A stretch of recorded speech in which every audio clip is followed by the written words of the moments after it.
Hello, everyone, and welcome to another enchanted evening. Only at twitch.tv/dansnacks. Yes, we are playing Final Fantasy XIII tonight. This is basically the 20-minute, get everybody in sesh. No, we're playing. We gotta get through 13, Croc. So there's no wiggle room there. When a stream goal hits, we gotta do it. In this case, unfortunately, but it's got to be done. So we'll be swapping to that momentarily.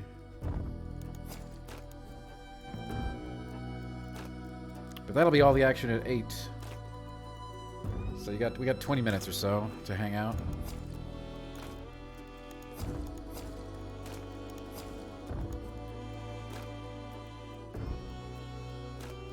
School night after all. And school is very much in session this week.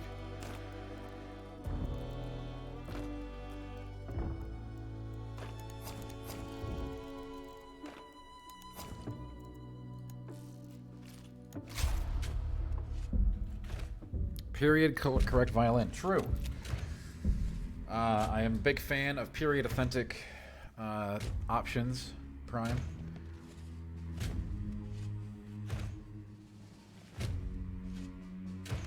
It's very important.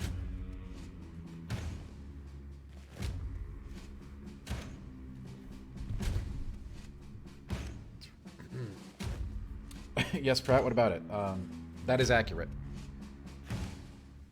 That's what we're playing tonight.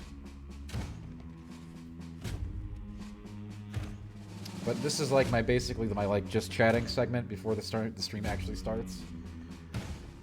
Because I always find that people do not, they don't arrive exactly on time. Prime, that would be awesome. I don't know how the hell I'm going to get those.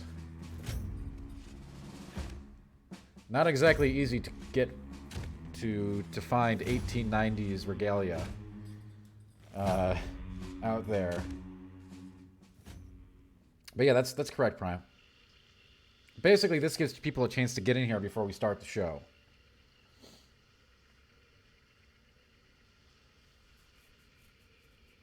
But, yeah, that's accurate. We're playing Final Fantasy XIII tonight. Getting back to it after our community night. I hope everyone enjoyed their birthdays.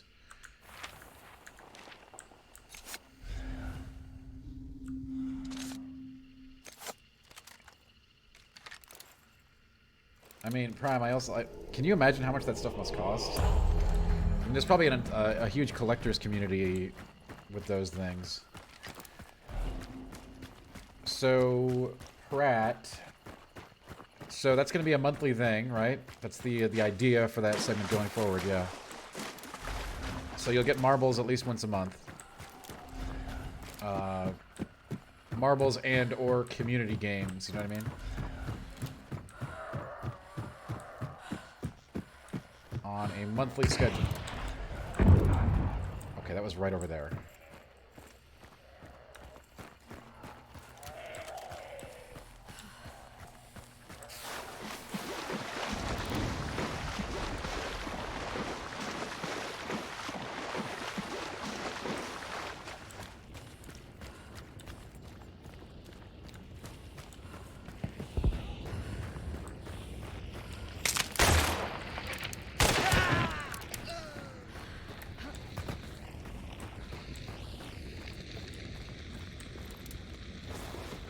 To think I hesitated. And we got that guy. I mean, hey, he made a lot of noise, right? Like, he wasn't exactly hard to find. Crater, thank you so much for the sub. Thanks for being here. And yeah, that player did give 0 apps. Crater, thank you for the sub. Thanks for being here. Appreciate it a lot. Yeah, marbles and Jackbox and such will be a monthly event. Ish. Crater, others have mentioned that we are moving over to Final Fantasy very shortly after the stream begins. This is the just chatting segment, right? I'm just choosing to actually have gameplay during it. The game tonight is Final Fantasy XIII.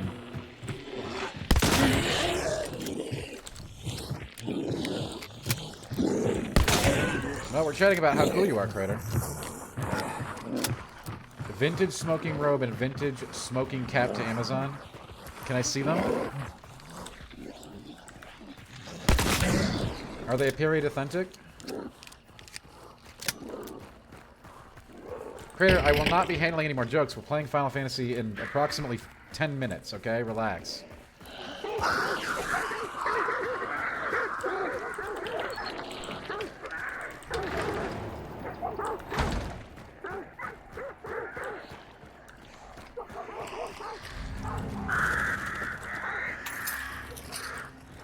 Prime can tell you what game it is if he stops messing around. This game is called Hunt Showdown.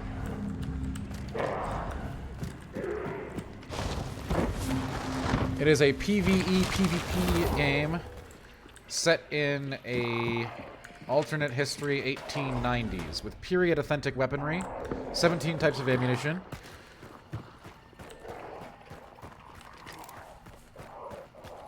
I know, Prime. It's very funny, isn't it?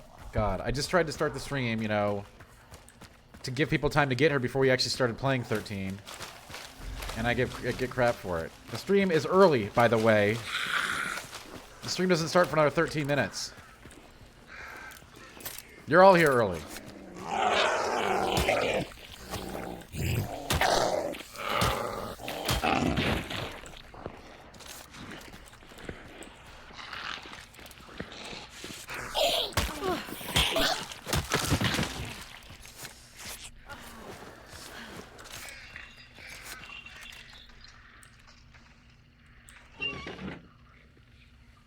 Is that a person in there, or is that just a monster?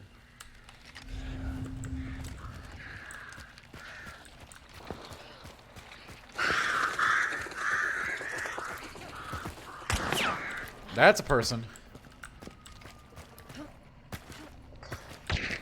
No idea where those shots are coming from.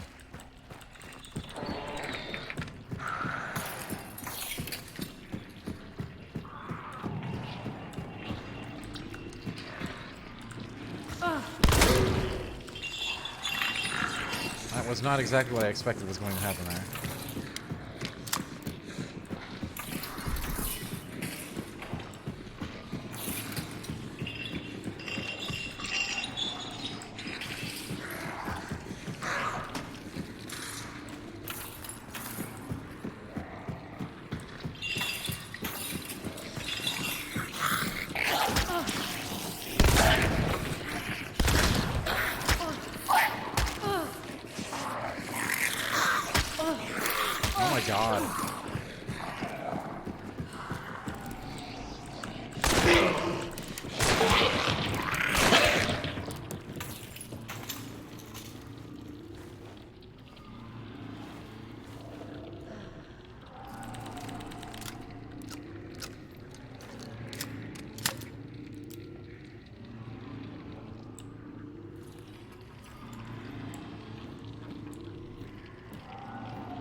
Totally here.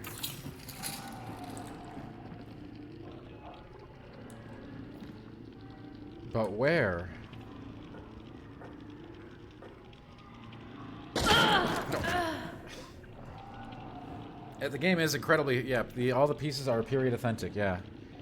Like this Scottfield Model 3 Spitfire that killed me with one shot to the head. Very period authentic, okay? And now, folks, now that that is over, we can go play Final Fantasy, all right? And then everyone can remark about how we're accurate. But yeah, I don't know how easy it is to get 1890s clothing. Probably not easy at all.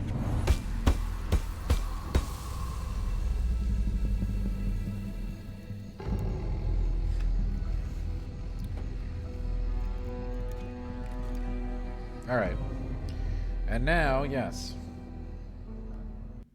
we will load up the standard game. Okay, that's called like a warm-up, all right?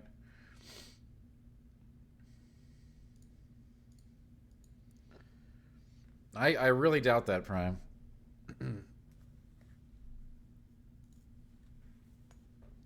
It's 1890s. I bet it's really expensive stuff.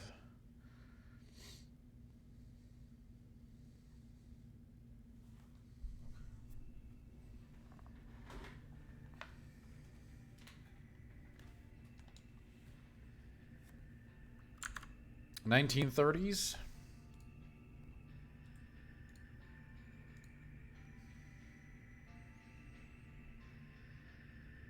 Okay, my Final Fantasy 13 is screwing up big time. I hope it gets fixed here. We're gonna have to reload it. It's like all super choppy. That's very bizarre.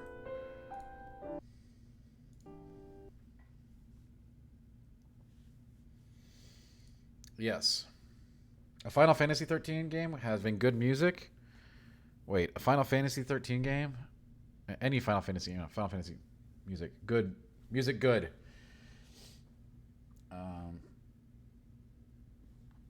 Yeah, I think we conveyed what we needed to there. Okay, this is interesting and a new problem. Why is it doing this? I might have to restart my PC. We have not had this happen.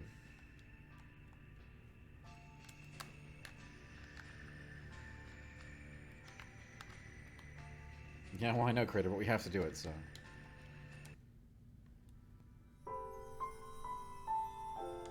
Yeah, I think it was a controller thing. I think we're good. Sometimes with game compatibility, sometimes just even controller things can get really wonky.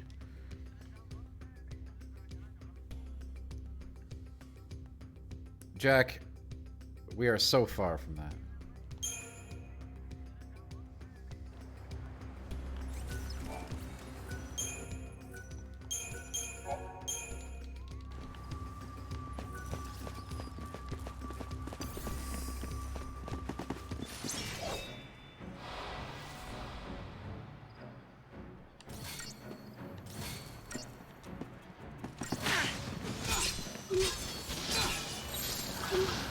Stay sharp.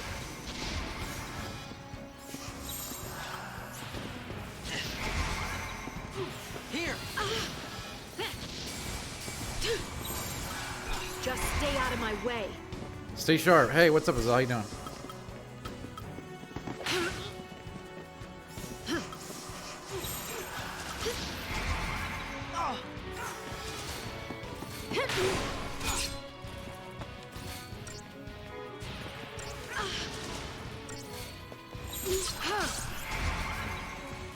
Come on, Light.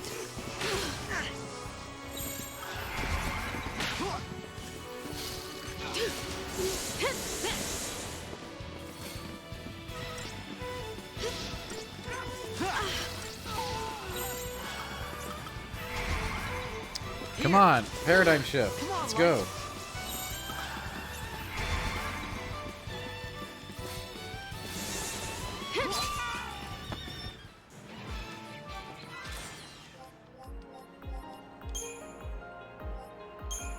Ooh, good. We got some Decepticall or whatever. Nice. Very good stuff. Hey, Erie, what's up?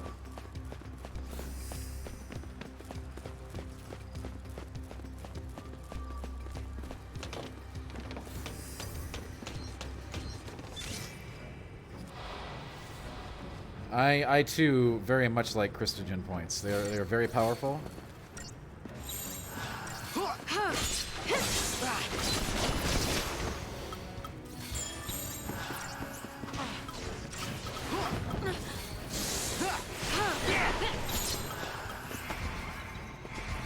You just beat Gwen, super fun fight. Actually, I think Gwen is like so unbelievably outclassed in this day and age.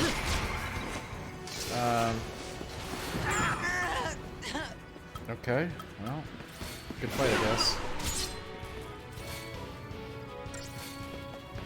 I honestly don't think any fights in DS1. DS1 still kind of uses, in a lot of ways, some Demon Souls philosophy. They didn't really become boss games until 2 or even 3. Yeah, I guess DLC for 1. Artorias would be about the time where Boss has sort of got a different approach.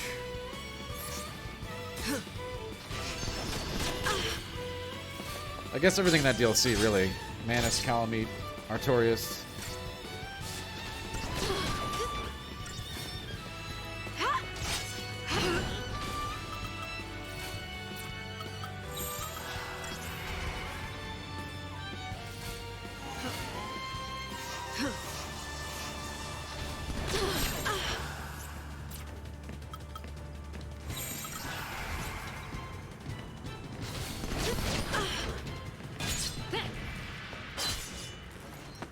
Well, that is good, Crater. I'm glad that happened.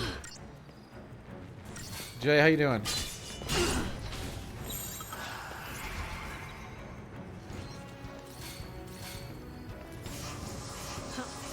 Hi, Pretendus One, how you doing?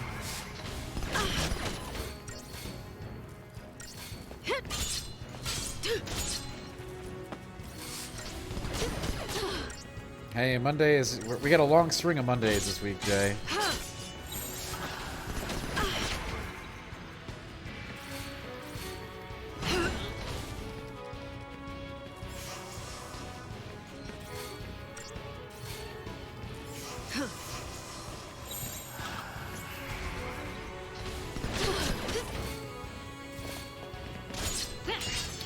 What has early Sekiro vibes? This? No, Danny, see, I don't... We're not going to talk about that, because we're all going to try to have a good time, right? That's what this playthrough is all about.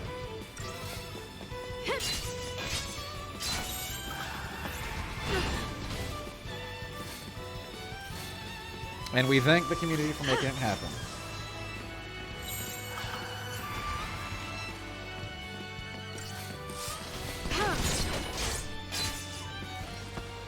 Oh, Gwyn? Yeah, Gwyn is the more... is a... yeah, I think really, if we don't count Demon Souls, which we shouldn't, kind of the start of the really intense fighting stuff your same size. Whereas Dark Souls features a ton of, like, more monstrous opponents.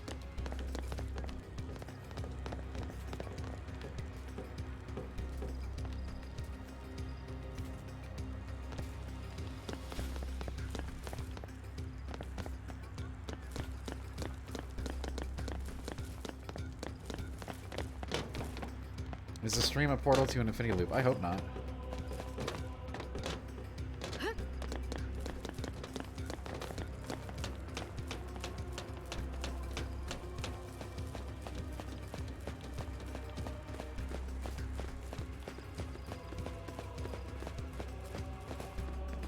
Wait. It was a lot easier when we didn't have to walk.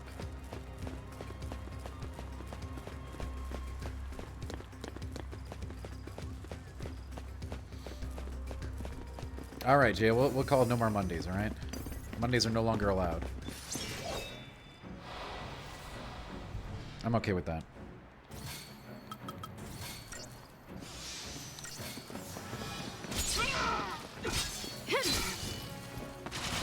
I did not open it.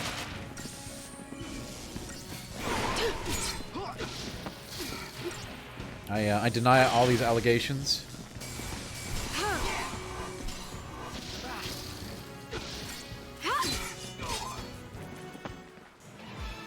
Great run, actually, what are you talking? That was a very clean fight. Those gunners really didn't do anything.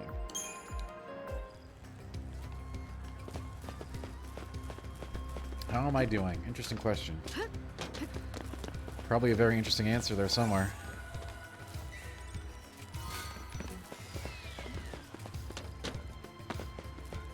How are you doing?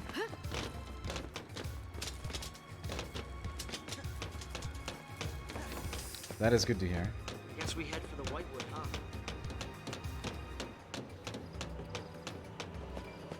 Excellent to hear, in fact.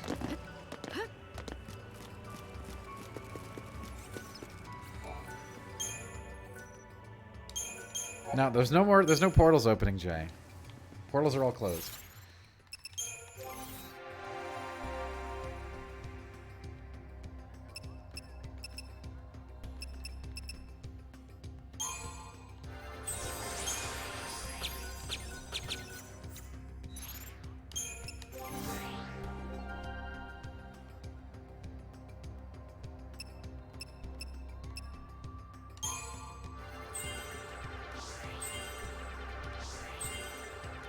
We're hoping, Great Room, we're hoping.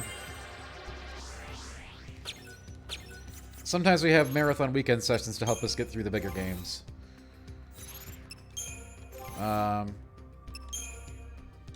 So we'll see how that goes in terms of viability.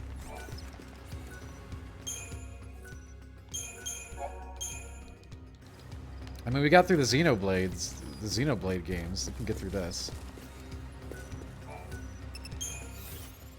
It has not even begun, Crater.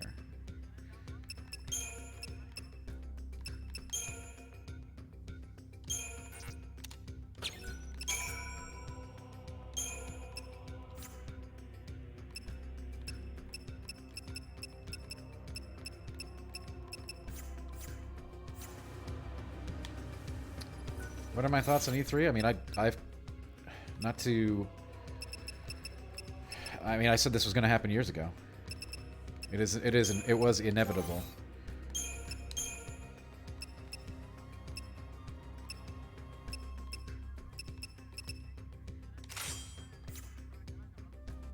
You're here for the Paradigm Shifts? Great, you came to the right place. Great Rune, I have been predicting its death for many, many years. It was not a sustainable marketplace offering.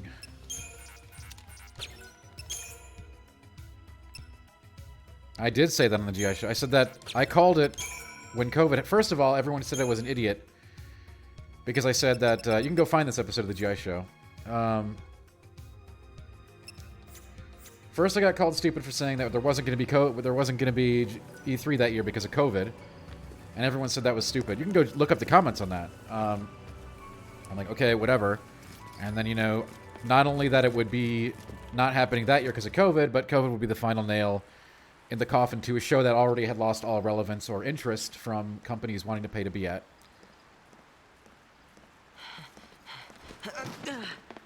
Maybe we do, Great Rune. I mean, you're a liability.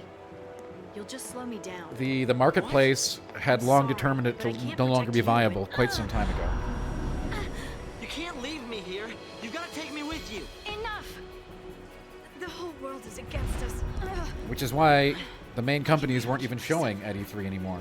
Let alone some helpless kid.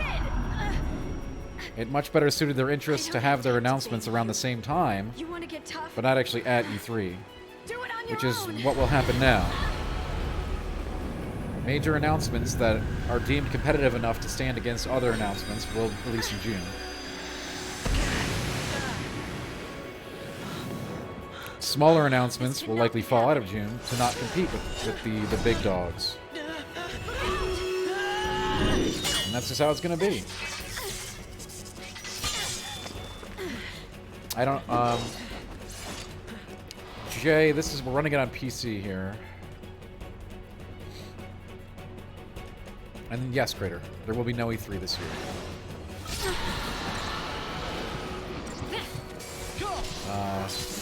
That doesn't mean game announcements are over.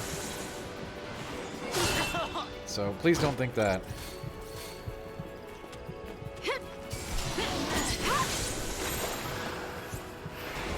Okay, what the heck? Sweet. I guess I should pay more attention to the game. Like that. Do I think major devs like Atlas, CD Projekt Red, and FromSoft will skip the gaming news season this summer? It all depends on...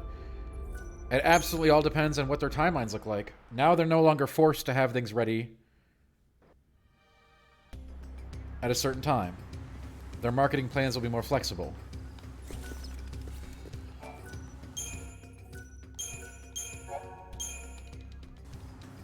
I assure you that most people will want to be part of the summer reveal conversation.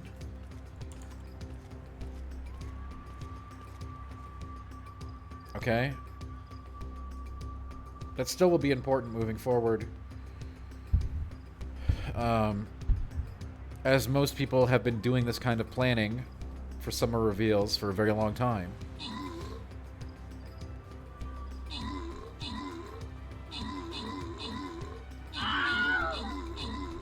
They just said this year, Crater. But you know, you never want to admit failure, right? So yeah, I think the official messaging is this year.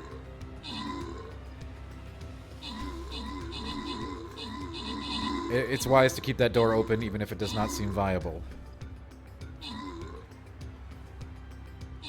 I do not expect it to ever return. It would take a massive amount of rebranding and a completely different plan to bring it back. And it would be extraordinarily complicated and difficult to do so, especially in this new environment. So, I don't see it happening. Good night, Thorpe. Yes, Crater, well, they did say it is not happening this year, so that's a thing. It's a thing that has been said.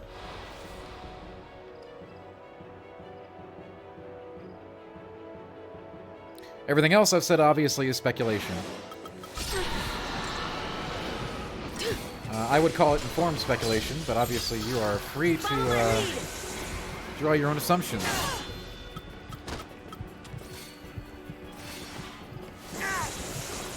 Thanks.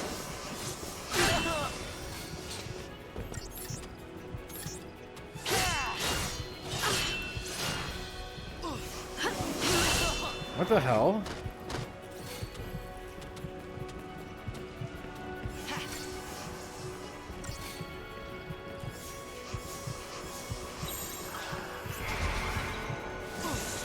It's not a good prediction at all.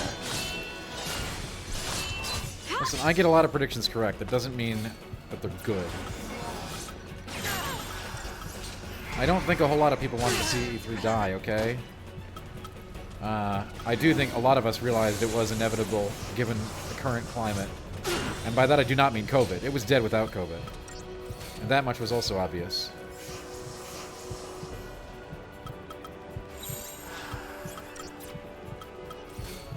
And again, you can see that really clearly. Nobody wanted to pay to be there. Thanks. Yeah, it's Odin, Great Rune. A classic Final Fantasy figure. I think we might need to go get some levels before we fight this guy, though. He's just like killing me in like one hit.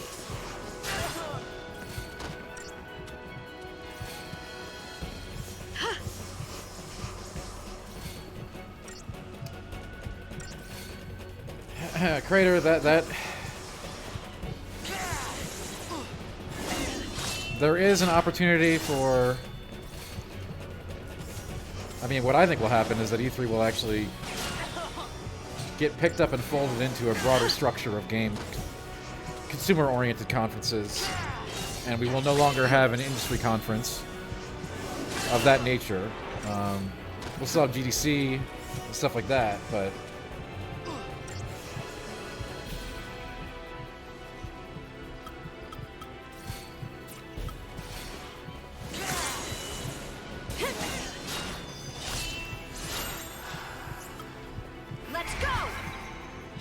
I think if E3's future, if it has one, which I don't believe it does, will be consumer-oriented.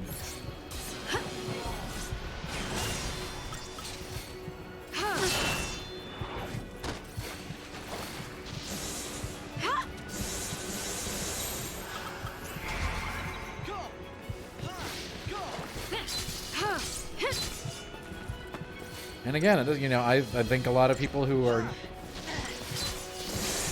It's a shame that new people coming into the industry will never have a chance to go experience the days of E3. But the same can be said true for anything, really, right? In life. Just like that. Time and place.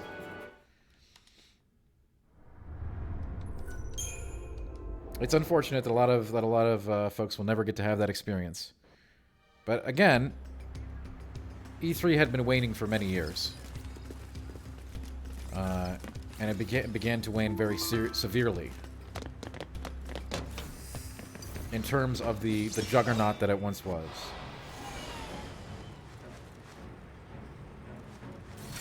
And I think that, like, you know, just realistically, that was what was going to happen. If anything, you know, honestly, COVID gives them a way to do it gracefully, as awful as that may be. Otherwise, it would have been a couple more years of them attempting to get people to go, and none of the major players wanting to pay for it. Wow. I can't stop now. No, they had to open up. They had to do even more than that, Great Rune. Like they could not get. Again, I can't tell you enough. It doesn't matter if the public went or not. They could not get the companies to pay to go. Instead of buying that E3 space, you'd pay a significantly reduced cost to be at a bar 2 blocks away in LA the same week. What was press? Every E3 that I've ever been to was press only. I didn't go during the public years.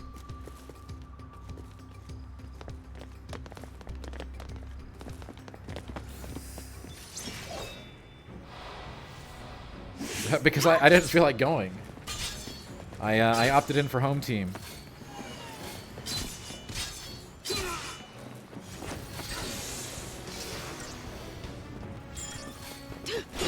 Frankly, I much preferred other shows, okay? There are a lot of other game conferences you can go to.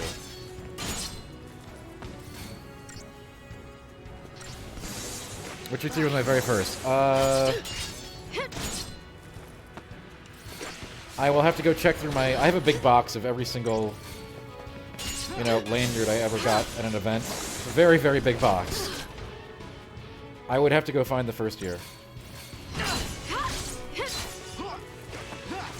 Mid 2000s.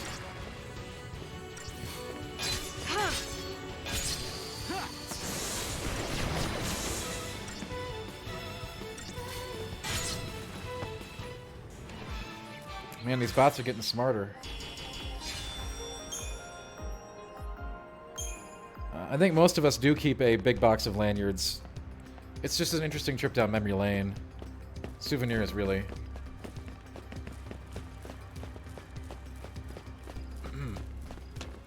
Watching the press conferences from the chairs? Yes, that is an old way to do it. We didn't really do that at GI. We had a war room set up in the later years of E3.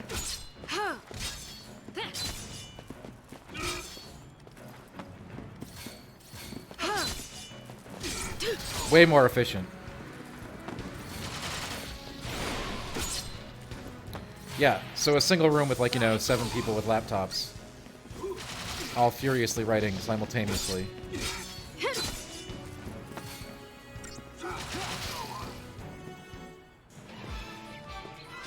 Obviously, as anyone will tell you, all of the best stuff at E3 for press, for developers, for everybody was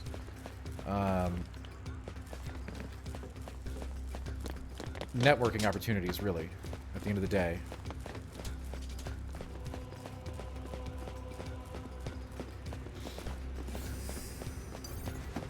That's where the valuable stuff, you know, that's where you can make really valuable connections that can turn into something really, really great down the line. Like a really big exclusive or something like that.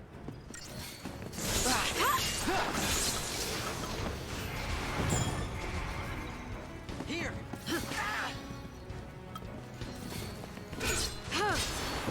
I have no idea what you're talking about, Salty. Come on, Light. Here. Come on, Light. Yeah, so the thing that people like about E3, Great Rune, and that's why, you know, some folks are really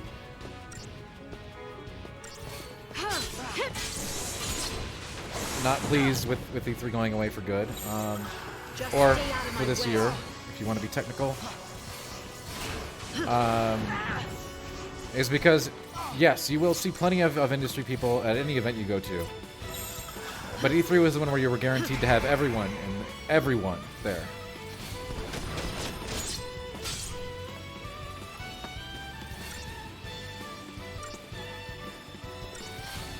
Well, Salty, sadly, we have to play through the whole thing, so we cannot give up. Sadly.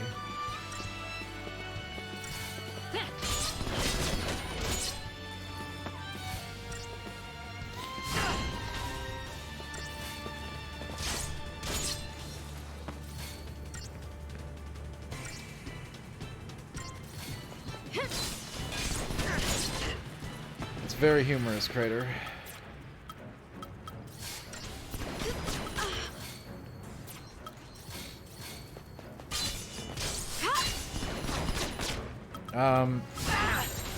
Just stay out of my way. You know, Great Rune, I knew what I was getting when I signed up for it, okay? But anyway, yeah, you know, hey, it's not like I'm sitting here dancing on E3's grave or anything. I obviously really enjoyed it and thought it was valuable the years that I went. I also know why it's not around anymore, right? Like, the signs were very clear. Where the wind was blowing was obvious. And there was no changes made, so I don't know what people expected to happen.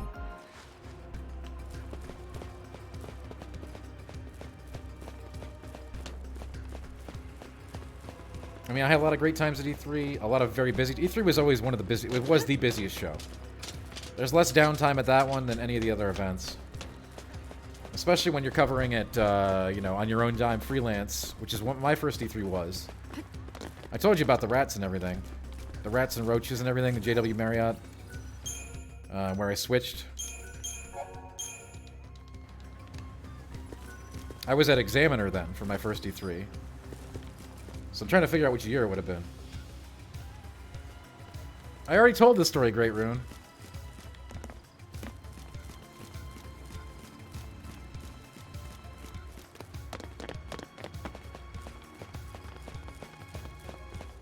Yes, I was freelance. Well, I mean, yeah, I was freelance my first E3, yeah. I'll do it quick. In order to save money, I got a room with 2 other writers from the same outlet. Brian Shea actually also worked for Examiner.com for a while. That's where I met him. Anyway, 2 other writers and me split a room. It was like $50 a night. So this is downtown LA, obviously. And you know what $50 a night gets you in downtown LA? Roaches, rats, crackheads, broken doors, and worse. So I only stayed in that hotel room for 1 night. And then I paid a pretty exorbitant sum out of pocket to go to a more prestigious E3 hotel. Certainly way more than I made covering the conference at the end of the day. But there are a lot of intangible values at that point in my career that I understood about the industry. This is early 2000s, Great Room. We didn't have like TripAdvisor photos of the place.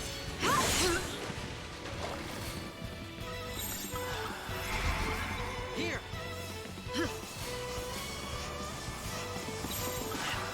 Yeah, you know, I offered my 2 comrades, one who has left the industry and one who was still in it in a different fashion. I just was like, yo, just come over here, you know, it's cool. But they were like, nah, you know, we got this one. I'm like, alright, that's your call.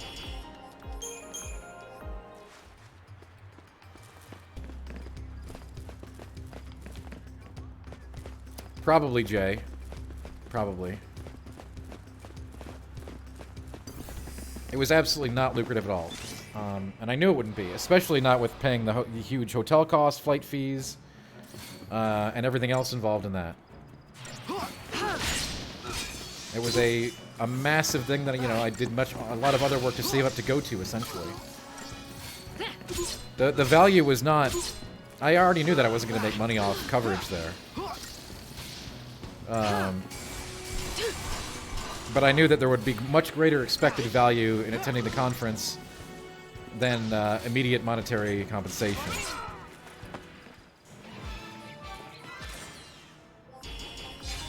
Hi, Double Barrel, what's up?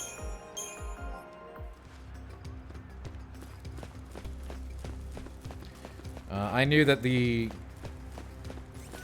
experience and the connections made would be worth the investment.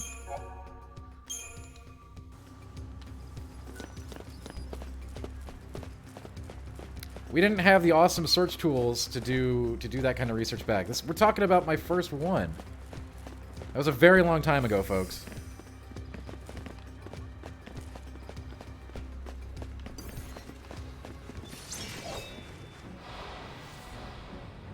I wish I could remember the name of it.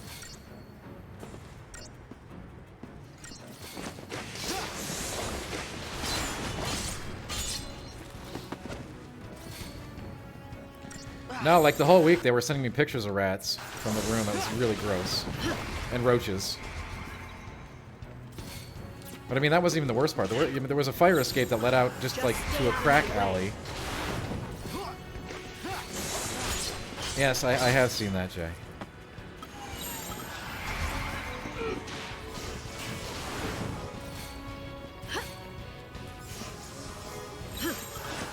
I have realized over my long and lengthy career at this point that it is worth it just to pay for the good hotel first, rather than go to the bad hotel and then have to pay to switch to the good hotel.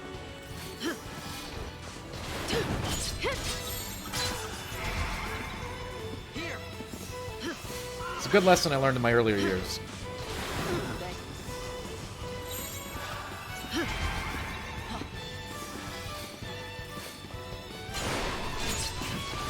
Yeah, it was, I think the hotel was like Skid Row adjacent. It wasn't actually in Skid Row. Funny story though, I did get to an E3 party in Skid Row one year.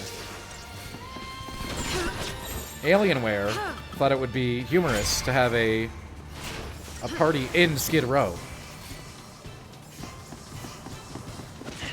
One of the more fascinating things that I've... Well, like, I guess, you know, comparatively that's not that fascinating, but it was surprising.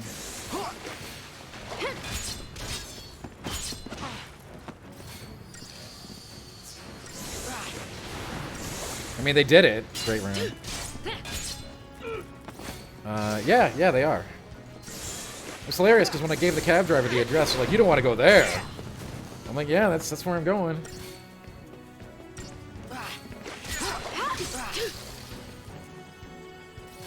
And like they had it like all very like a guarded warehouse in the middle of Skid Row. I don't know why they did that. To this day, I never figured that one out, but certainly not the most bizarre thing I've probably seen in games over the decades. I mean, the party was an E3 party, so no, it was generally pretty good. They just decided to have it in Skid Row for whatever reason. I guess thought they were being like a cool warehouse-style party or something. I have no comment on that. Great room. I'm sure you can ask around.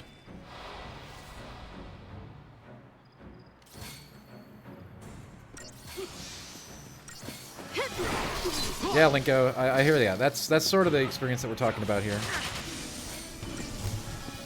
I do always like to stay close, but obviously that was this was a different kind of circumstance.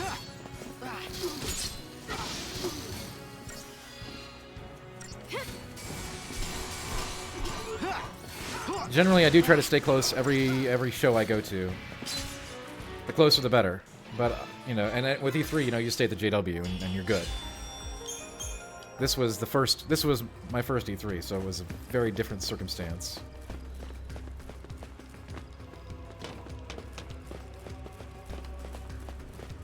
Of course, I did end up staying at the JW anyway. But that sounds awesome, Jay. Sign me up.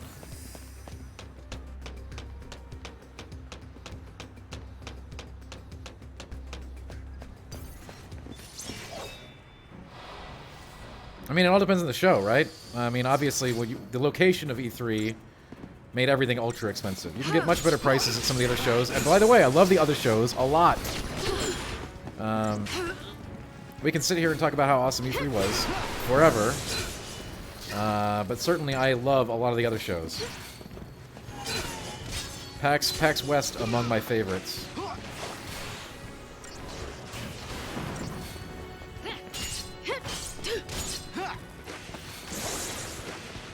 I think they're probably still figuring out internally how they want to handle Bloodborne. Come on, Light.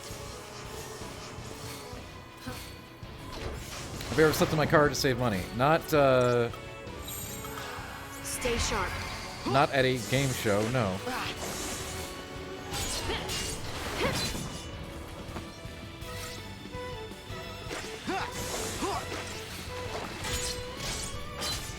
Barry, I have no idea.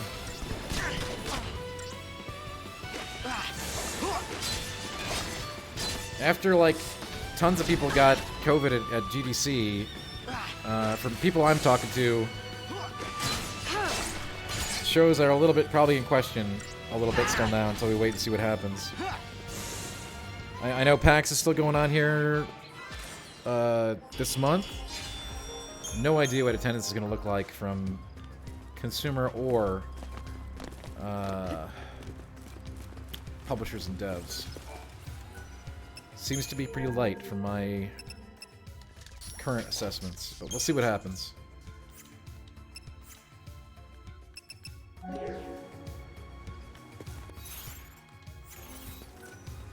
Conplay was absolutely a thing before COVID. I have a very strict regimen of vitamins I take, because I used to go to all these things, right?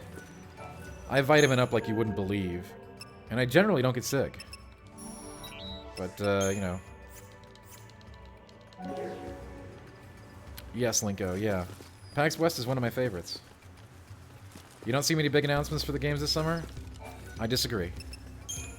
I think there'll be plenty. How they choose to do it, whether or not they'll go with the new de facto slotting, or whether they'll do it on their own terms and times, that's an interesting question.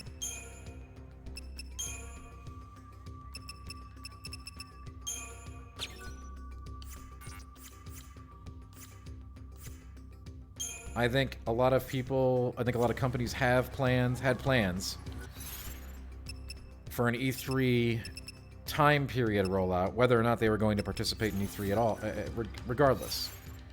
And I think some of them are going to stick to that, and others will move the plan because they're not going to have the pressure of having to do it during the summer time block. So...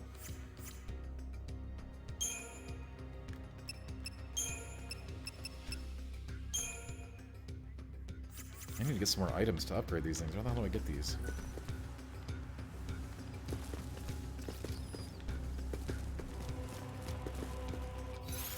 Great Rune, I think that there'll be some good announcements this summer. I think many of the announcements that were going to be, again, not necessarily at E3, but in the E3 timeframe, will be there.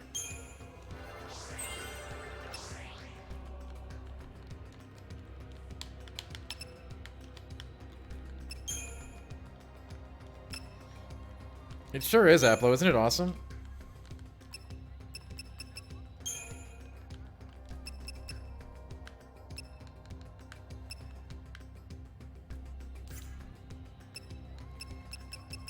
I still don't really understand how this thing works.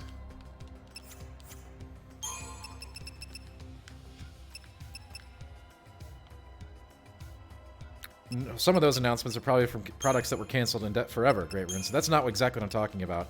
I'm talking about plans where the timelines were proposed that we would be done with COVID in a reasonable fashion this time, so that announcements would be good to go for an E3 timeframe this year.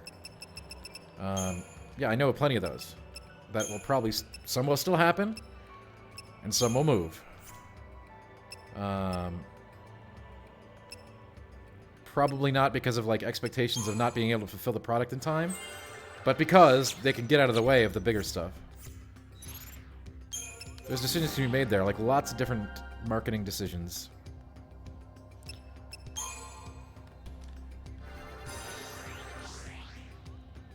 Yeah, of course, Double Barrel. I can't talk about any of it. Such is life.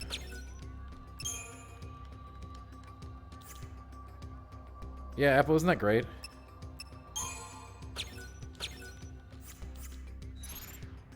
Dragon Build was the most fun that I've had so far, yeah. It was weird and enjoyable, and very different than a standard playstyle.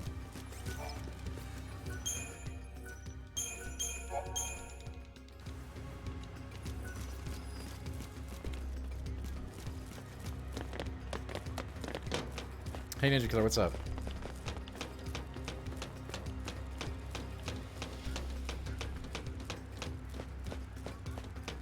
Well, you know, I don't know how they're gonna...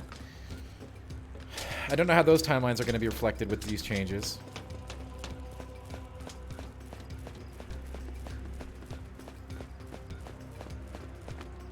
Crater, I showed you on my... If you go watch my playthrough, I tell you where to turn them in. But it's in southern Caelid, if you must know, alright? You know where Radan's castle is? This isn't I know working. that. I mean, You know where Radan's castle is? You'll just slow me down. Go to the left. What? I'm sorry. I'm an interactive podcast? That's very nice of you to say. Yeah, but Apple, that doesn't... You can't get the good spells at that one.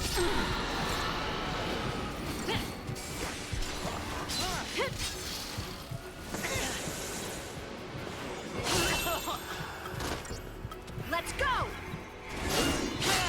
I did see that, yeah.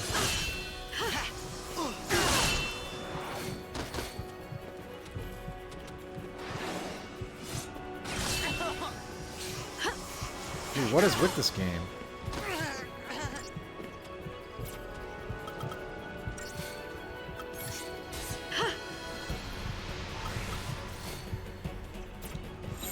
Take down the enemy. I can't. We have like a limited amount of time to beat him. I can't leave hope on the ground or I have no chance of winning.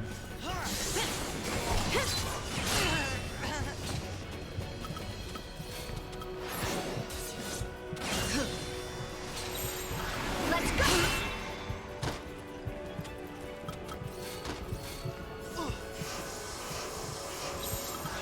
Take down the enemy. Thank you.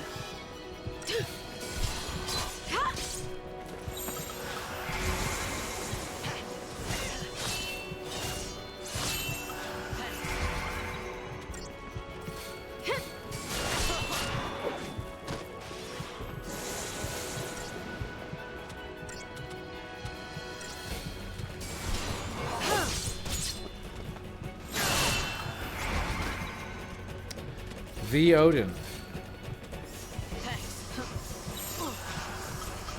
Follow my lead.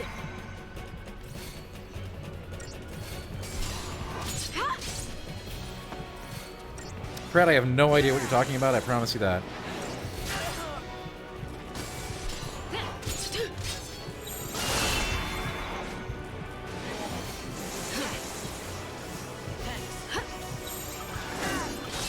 Take down the enemy.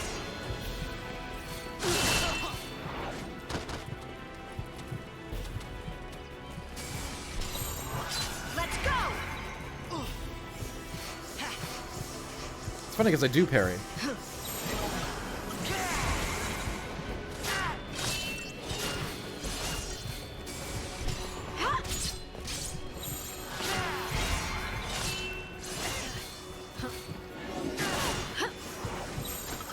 Take down the enemy.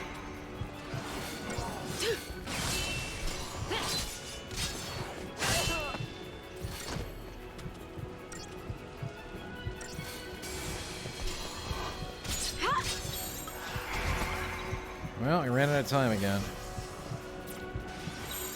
Follow my lead. Well, the game hasn't like given me a tutorial on that yet, Brett, so I assume it doesn't want me to do it.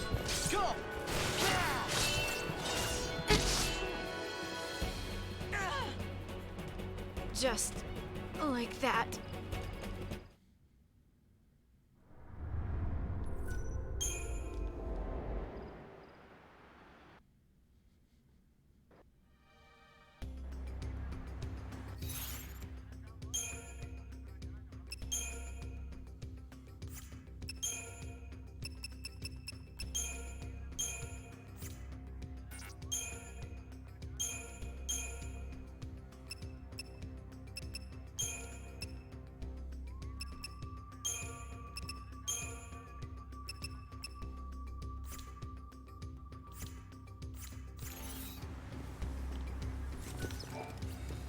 Custom paradigms.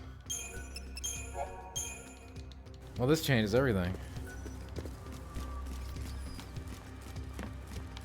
Probably need to get it on medic level, though.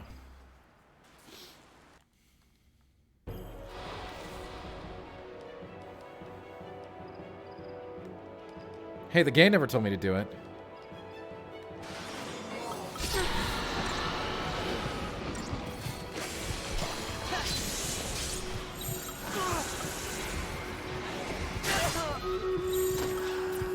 I always use Libra on Odin. Well, he...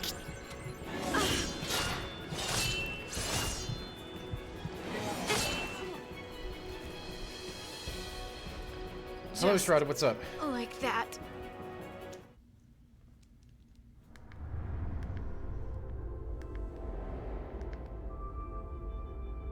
I don't think it's hope sucking.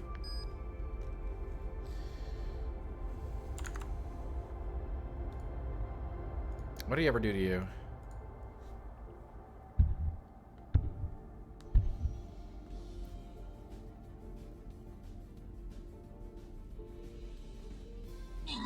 Custom paradigms? Hey, you know, sometimes people cry, Pratt.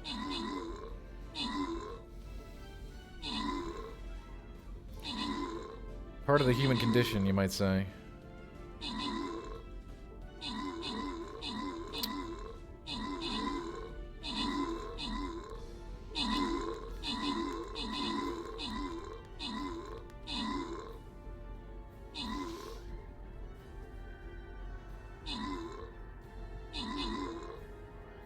I have not really been more or less annoyed by him than any other character in this game.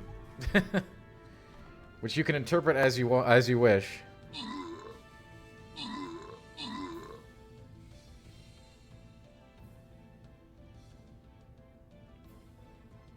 Reminds me of E3.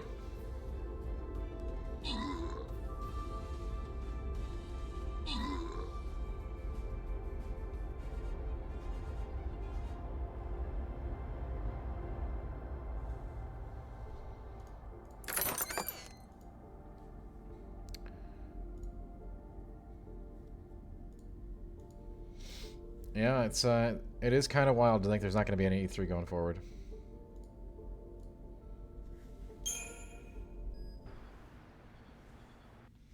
Okay.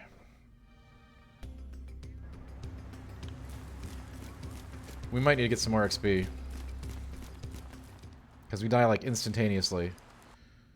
So upgrades are always helpful, right?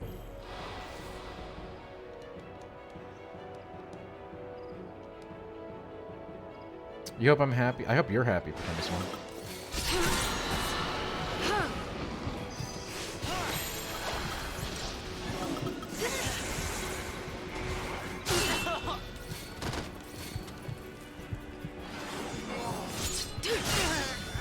I mean, hopes he's dying in like 2. I mean, I have it on War and Peace. It just dies instantly.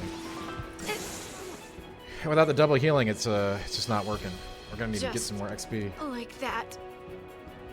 We could turn it to easy, but yeah, we don't plan to do that.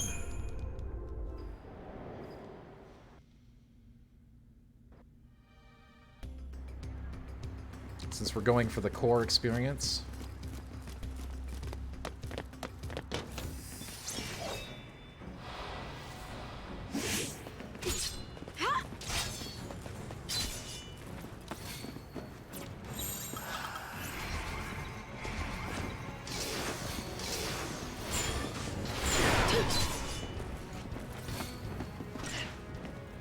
There actually isn't.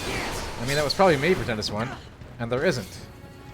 But we're going for this playthrough. You know, we're going to try to keep to developer intent,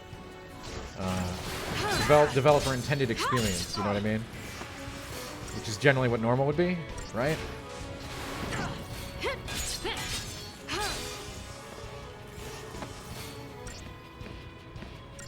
But there is, yeah. There's nothing wrong with that.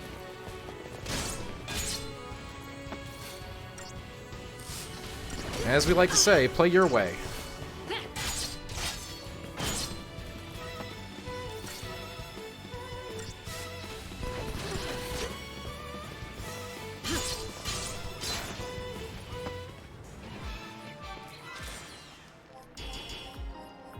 Five stars, man. 36 Christogen points. We playing Lego Star Wars? Nope. I don't think we're gonna have time to slot in that one. We have a lot of 13 to play.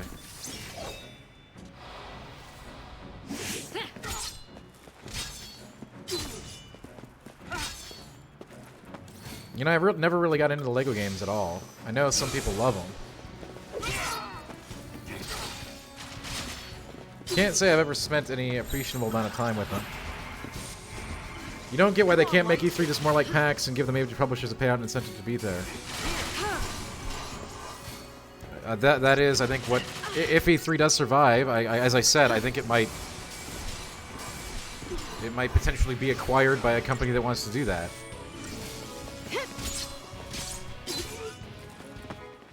Yes, Barry, we've... yeah, I've heard of that.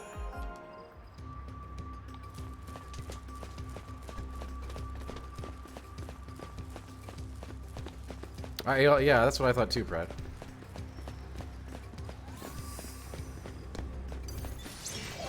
I think Linko, if E3 does decide to come back after a year hiatus, I think it will have to be a vastly different entity. And then everyone's just going to complain that it's not E3 anyway, right? So, not really a situation here with a lot of wins to be had. Here.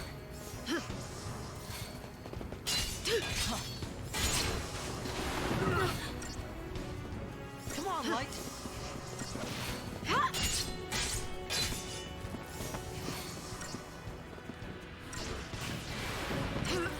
Here. I mean, I just don't see how you get the major players back. They wanted to leave anyway. They already did leave.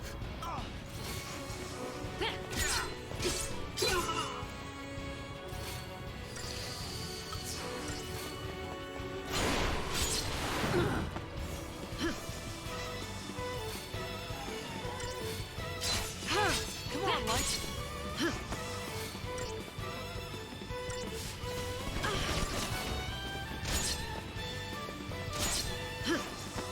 They do not care about the swag bag full of goodies, Tennis One. They care about the millions of marketing dollars.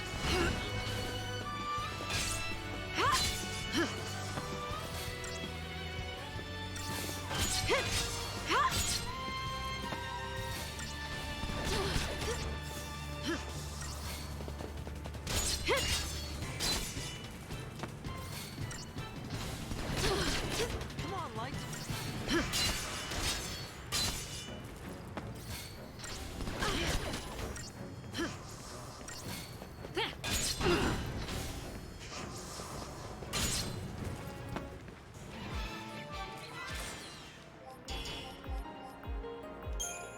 Look at those sweet, sweet Christogen points.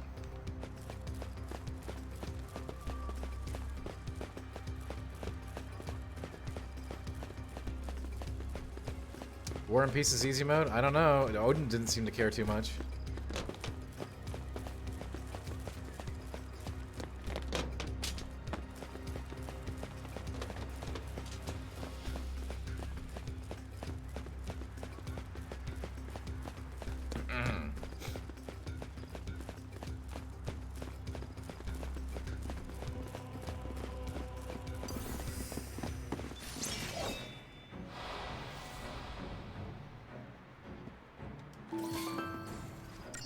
Odin kinda just killed Hope in like one shot. Stay sharp. So he wasn't really interested in War and Peace, I don't think. Here.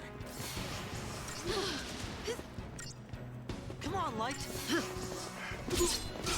Oh, strats. Well, that's advanced. Shorp. Shorp cheese. Here. Yeah, I got some Gouda today. Some garlic peppercorn Gouda.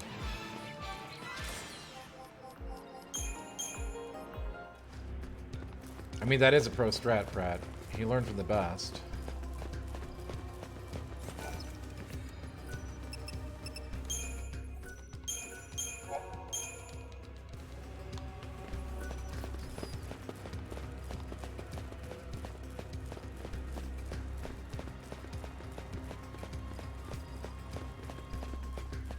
That's like Odin hacks. Very smart, that old Odin.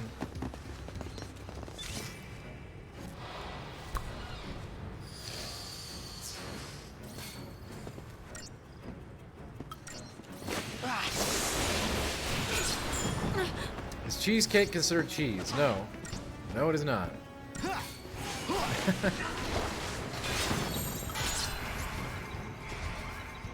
on, Light.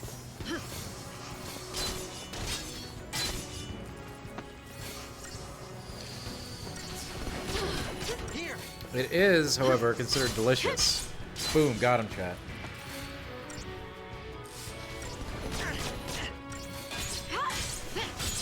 It is, however, considered delicious.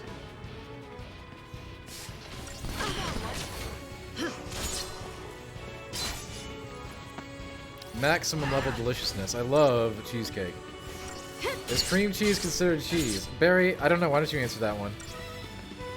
It's in the name.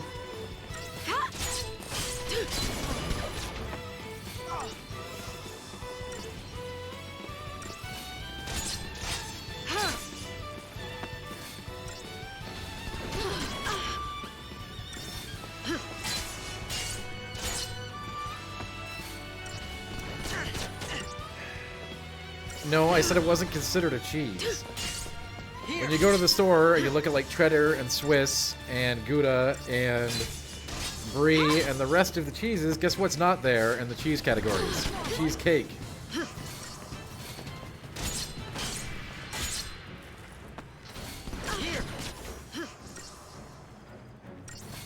Yeah, cream cheese is pretty good stuff, Arjun. I'm a big fan of cream cheese, actually. Jalapeno cream cheese. Yeah, have you ever seen a Gouda cake? I mean, hey, I'm actually interested. I would be interested in seeing a Gouda cake, unironically. I think we can take a look at that.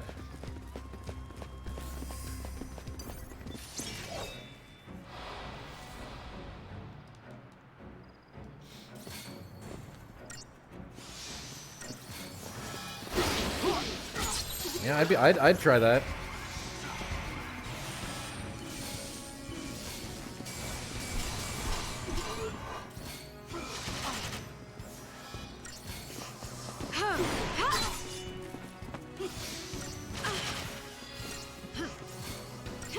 Yeah, but Gouda cake? That sounds delicious, right?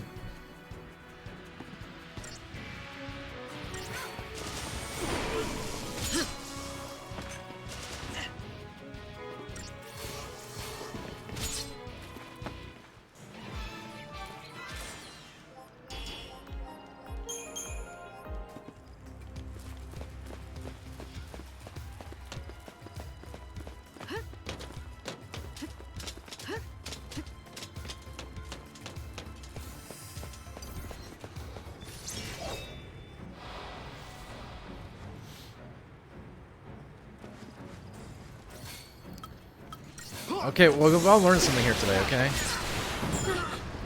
Imagine if this game had a jump button. Stay sharp. I don't know that it'd make too much of a difference, to be honest.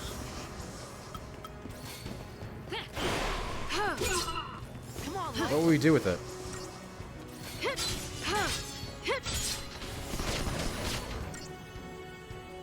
Here.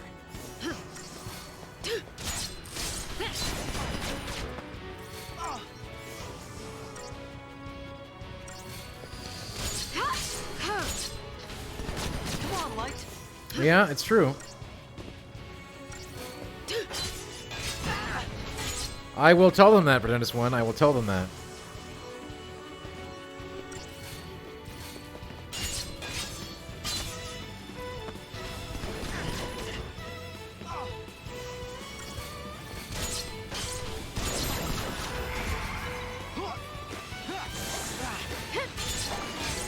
Gouda apple quesadillas? I don't know. I don't know about that.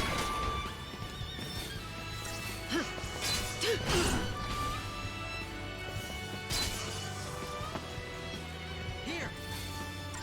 I question that a little bit.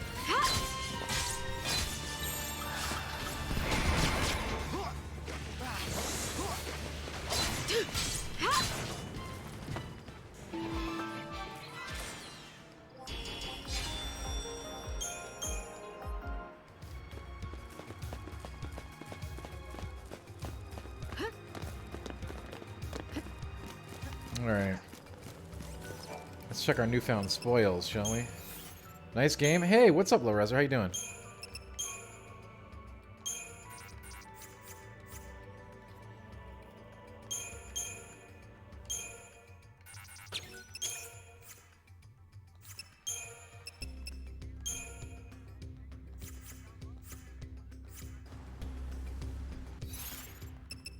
Is this the first episode? No, it is not.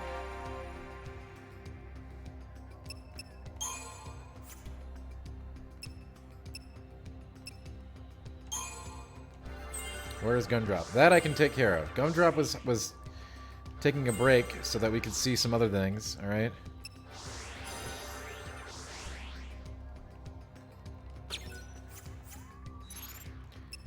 Gumdrop is not dead or gone. In fact, I'll put him on there immediately, alright?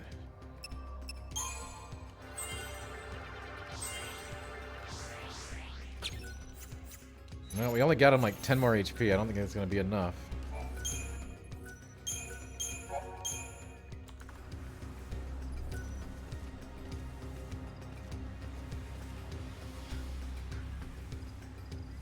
Are you happy now?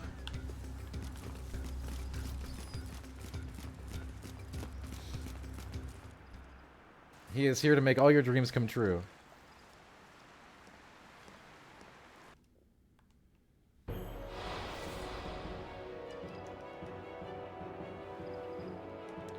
He couldn't show up during yesterday's trivia. He was in the way of the stuff.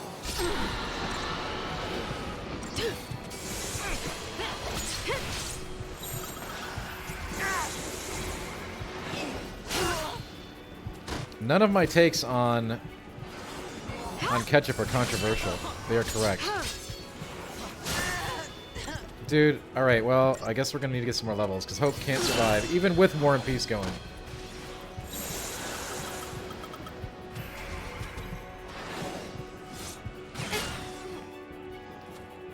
He's pretty beast. Just like that.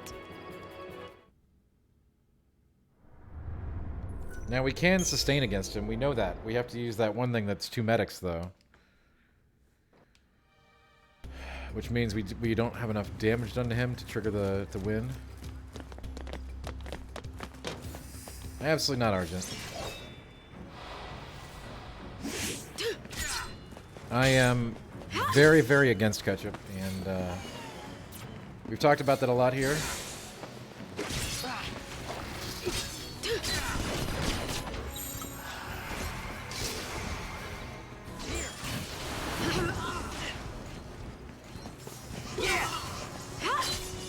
We do not appreciate Ketchup here.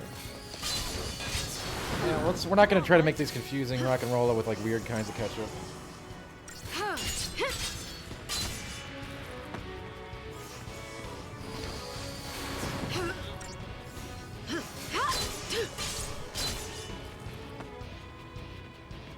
Nah, Ketchup's just bad, alright?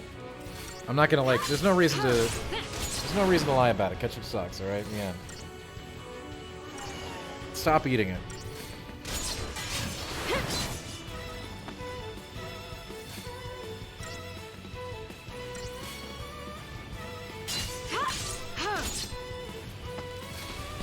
No, we already played through his game, Low Reser. Now it's time for someone else's chapter.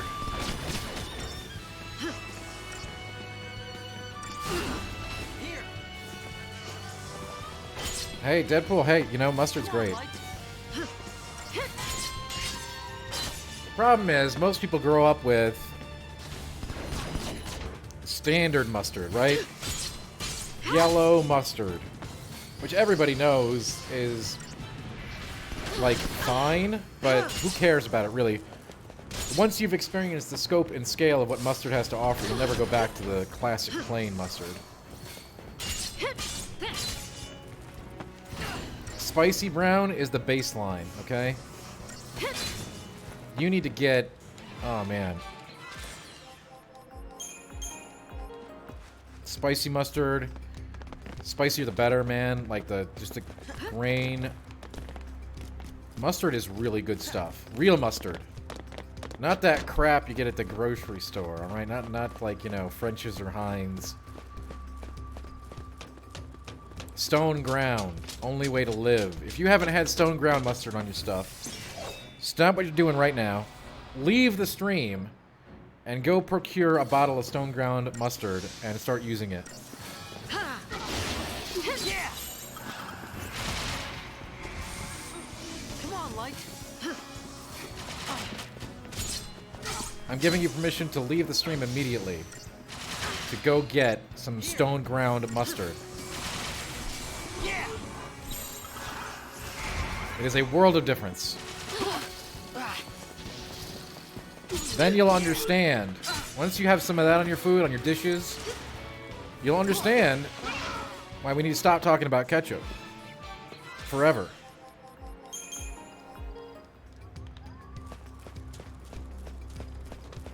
Yeah, fresh Gouda right off the bone. You want to understand? Apple, you can understand. I assure you that it will not be difficult to procure a quantity of stone ground mustard.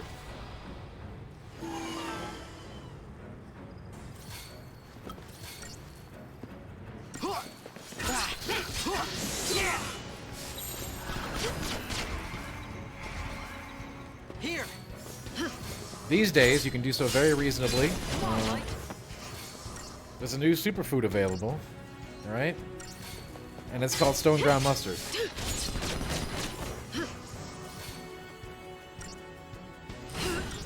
Here.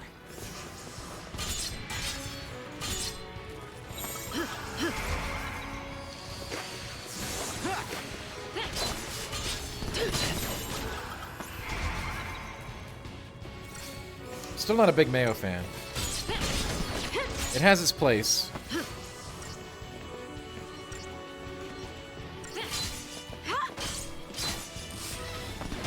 I tend to think that mayo should be used extremely sparingly on a very few dishes, but...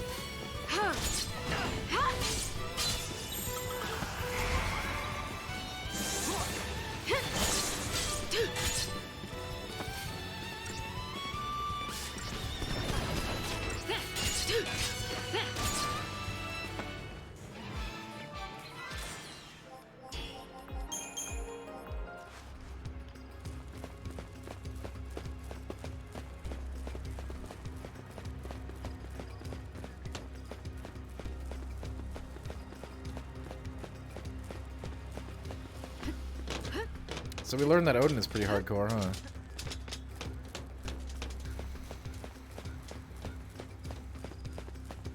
We basically need it so that Hope can survive. Yeah, is that right, Barry? Hey, listen, you can make a jest about the current, you know, what we were talking about, but let me tell you, you go have some real mustard, some stone ground mustard. You're not gonna want any of that ketchup crap ever again. All right?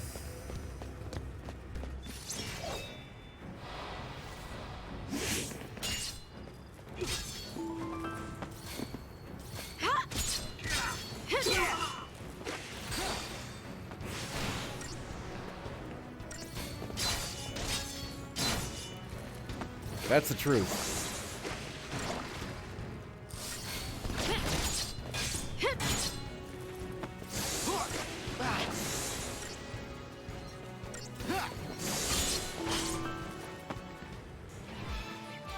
I mean, a Dijon's okay.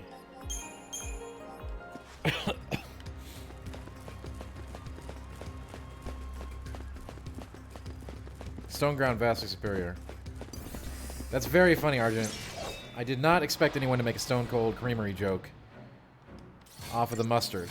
So, kudos to you.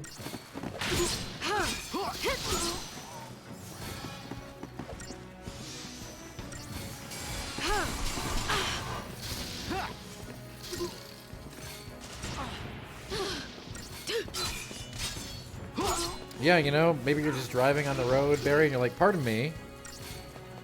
Do you have any Grey Poupon? Is that what you're saying you do?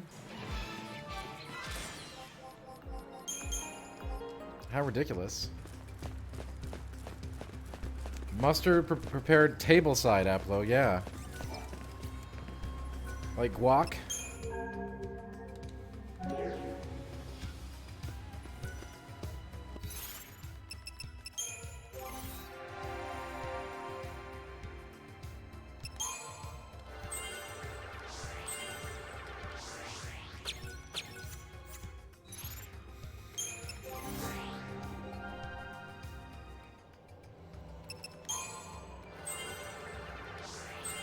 Bugle Boy jeans?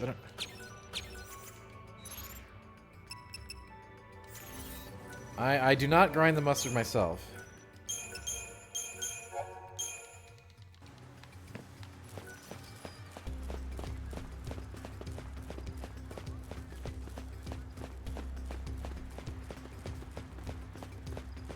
But to be fair, I know chat's having a lot of fun tonight, and I'm down with that.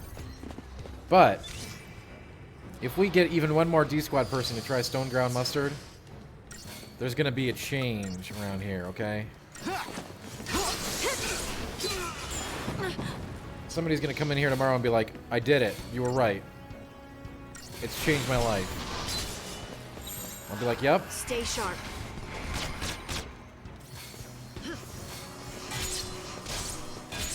Remember the cologne samples from Men's Health magazines? I do remember those, yeah. Back in my day, pretend this when you go to the mall and you can get a cologne sample on your trip. Yeah, don't buy the Walmart brand rock and roll for the love of God. Come on, Light. Come on, you can do a little better than that.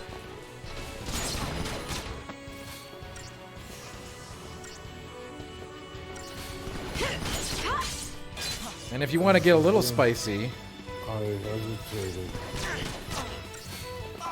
for one thing, I want to thank Leafeon for 2 amazing years. Thank you for 2 years of subs, Leaf. Now, after you try Classic Stone Ground, you might be ready to try a little bit more interesting things. I recommend Ingelhofer, alright? They have a variety of different flavors that you can enjoy.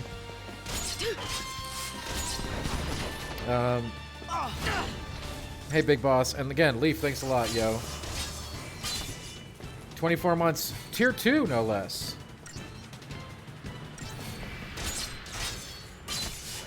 Ingelhofer, alright? Made in small batches in the Pacific Northwest.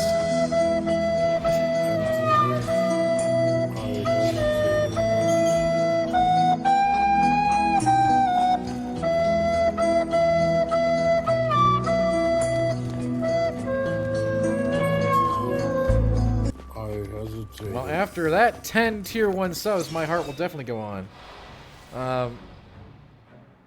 Thank you so much, Leaf, for 10 gifted subs. Leaf celebrating his 2-year anniversary, the anniversary year. I hesitated. Pretty nice, Leaf. That's a lot of sub points. Thank you.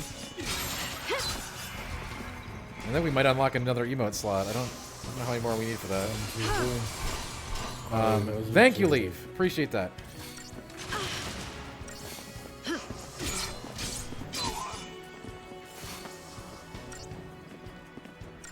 And to think, I hesitated. I did not hesitate.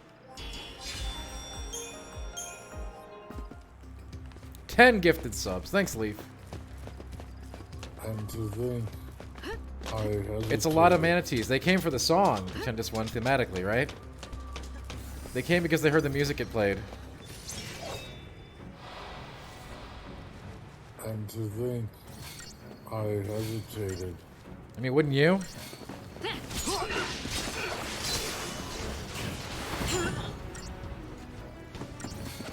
You're going down. Stay sharp. I hesitated. Here. Come on, Light. Are they carrying Jack? Wait, what? What are you talking about in this one? And to think, No, Arjun, I didn't promise that as part of this. We will look. I already told you we will look at all the bravest someday. Yeah, I'm not gonna suggest you some hoity-toity mustard, rock and roller. I hesitated. I'm gonna give you the everyday, awesome mustard, option.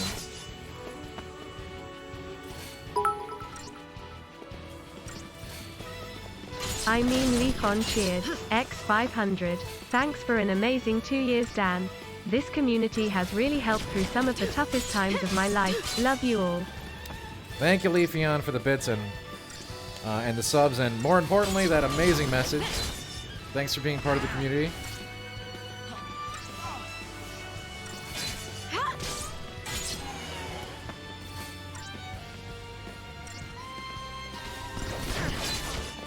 And you know, that's not the first time I've heard that message, and that's very heartwarming. I like to think that we do have an awesome community here, and I like to think that it only gets better. So, keep on rocking, D-Squad.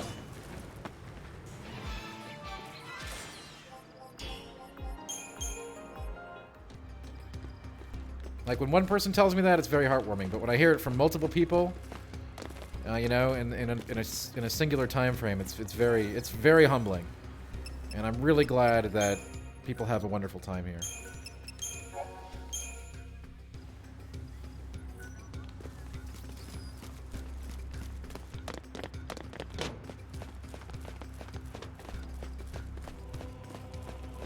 We got a lot of cool manatees in this community, no doubt.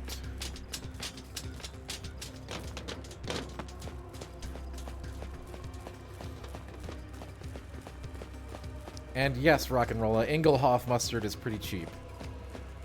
It's actually loaded with sugar, I think, which is some of the variants. But you just need to try a pure. You need to try a classic stone ground first.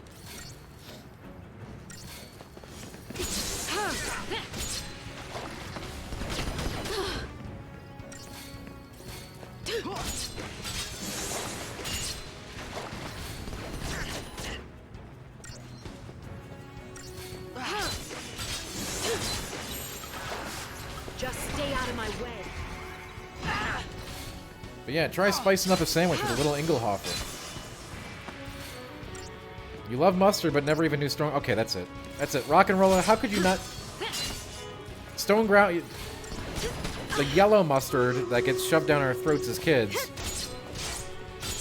is fine, but it's not even on the same level. Mustard is a very complex and interesting creature.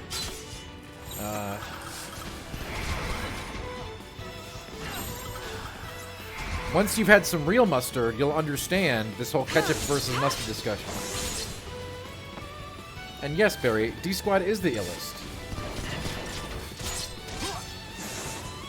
And that was super cool, Leaf, to come in here and blast off to celebrate 2 amazing years here on his 2nd anniversary. Dan is the mustard of Twitch. I aspire to be that someday. Don't know if I'm there quite yet. Would I say Stone Ground is the Dark Souls of mustards? Yes, I would. You're going to find it has a much different taste and texture. It won't taste anything like the classic yellow, as they call it, that you're used to.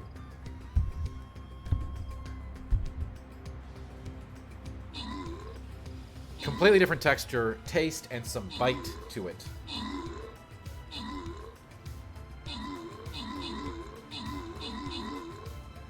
And I know a lot of folks in chat have never had experienced Stone Ground mustard yet, so I hope tonight, I hope this conversation will bring out some new flavors in you.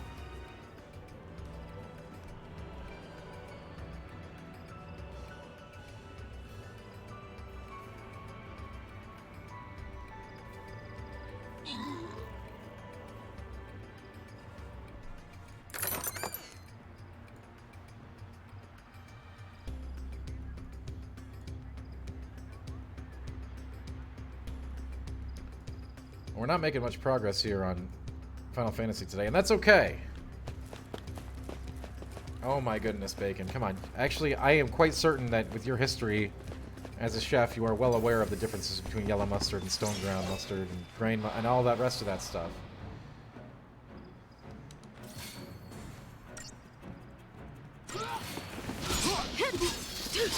So I will not even humor that ridiculousness. In all honesty, we do have a lot of people in chat who have not had Stone Ground before, so... I think that'll be really interesting to see how that pans out. Some folks call it Sling Blade Berry. Very good.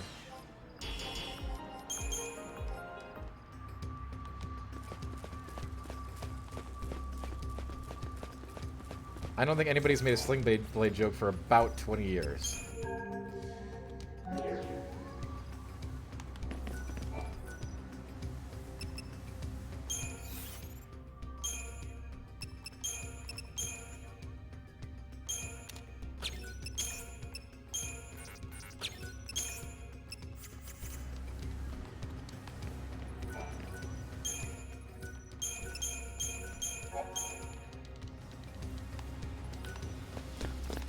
Yep, fried taters. Who doesn't like fried taters? Fried taters are great. Very not keto, though, sadly.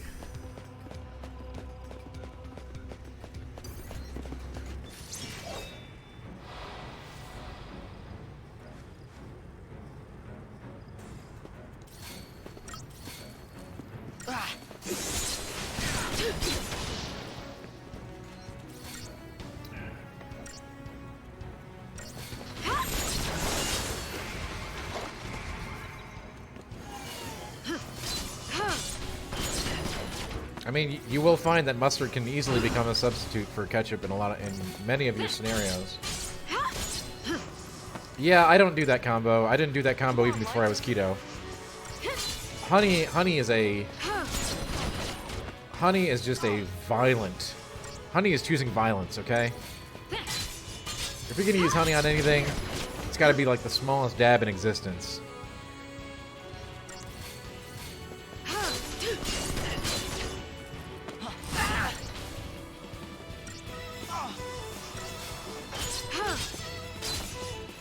Honey's just too much. This is completely overpowering everything. What do I have against B-Vomit? Not a whole lot. Yeah, Aplo, I know. So now we're making that association. Big Boss, I'm sorry for attacking your honey mustard. I would suggest that you open up your mustard repertoire.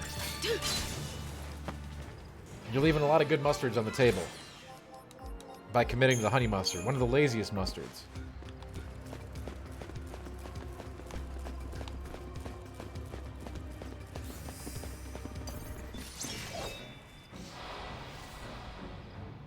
You pour hella honey on your PB&J. PB&J? I don't think I've ever heard of that. That's interesting.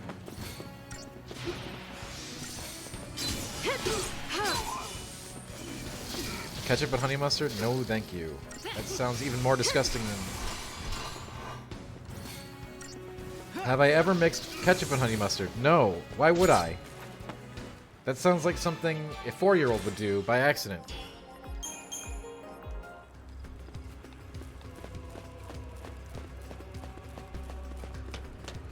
Yeah, go ahead, Apple. That's correct. That's the official name for it. You should not feel attacked, Ninja Killer. But it's true. What Rock and Roll says is true. It's because we're really, really, really attached to sugar. And there are lots of other really great flavors out there that don't involve just sugaring it up. This isn't judgy at all.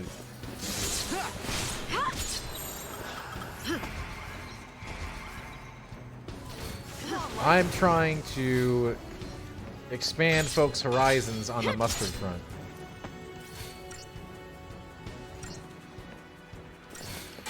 I mean, isn't this enough? Isn't this enough? What are we playing right now?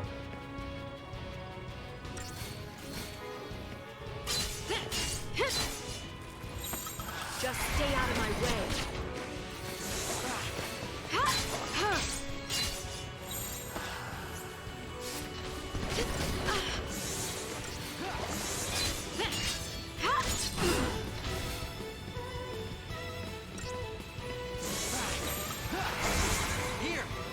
I mean, the next bit we could. We don't have a goal up there currently, because we've accomplished everything in the last 2 days.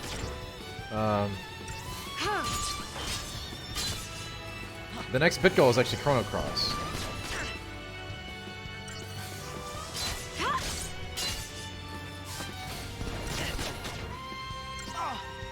As determined the other day.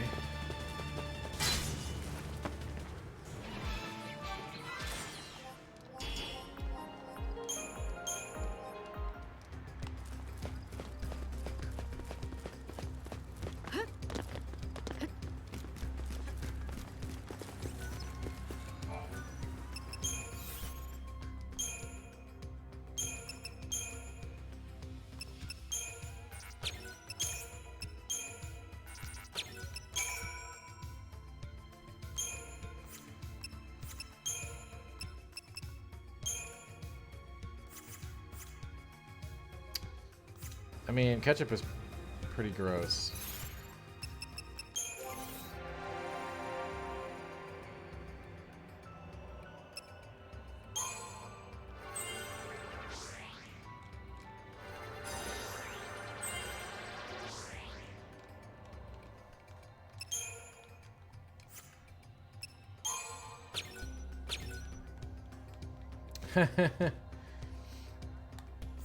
The deepest dive. Ketchup and mustard.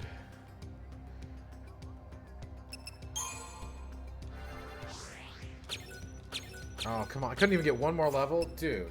Oh.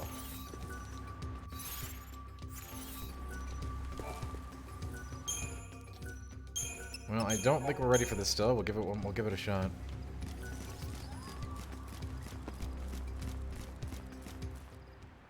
To interview me about ketchup, huh? I don't think we need that. Oh, it is, Leaf? Wow, that's fascinating. I did not know that. It was selected as our next... I don't have the meter up at top because I took it down for the community games last night. But we are very much in on a Chrono Cross remaster playthrough.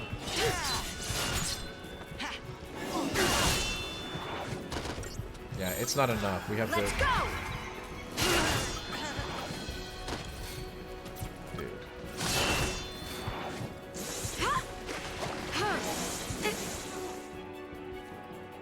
It is, Big Boss. Just like that. It's Chrono Cross.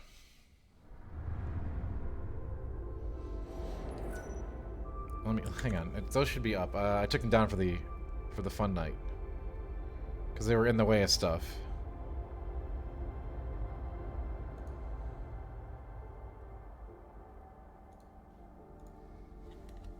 I did die. It is unfortunate.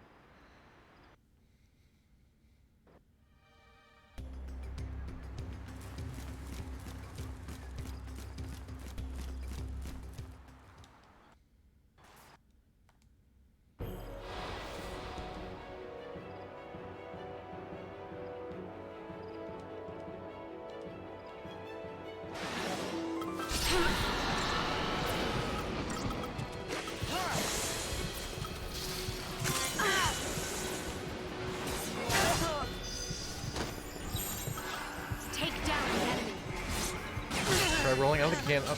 Oh, that's it.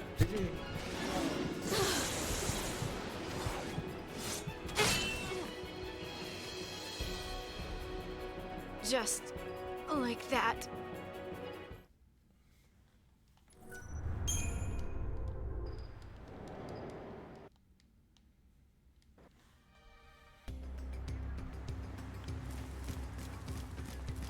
It was voted on within the, we did not put up we didn't have any other options, so right now it's Chrono Cross.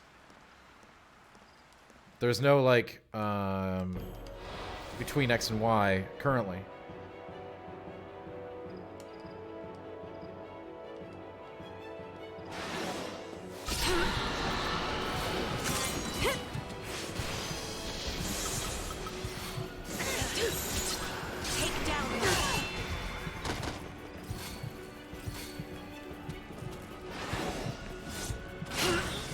Thank you.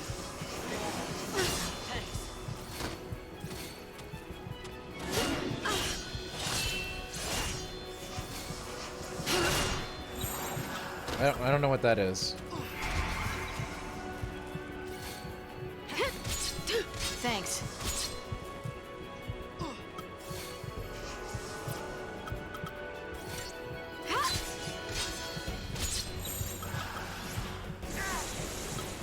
Follow my lead.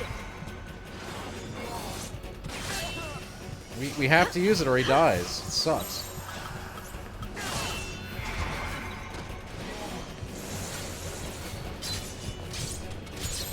Let's go.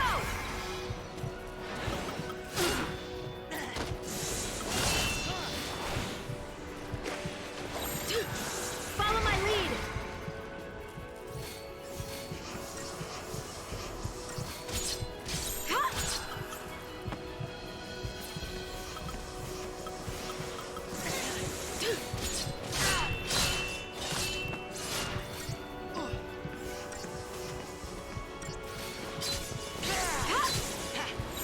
Thank you. No, we did play Nobody Saves the World.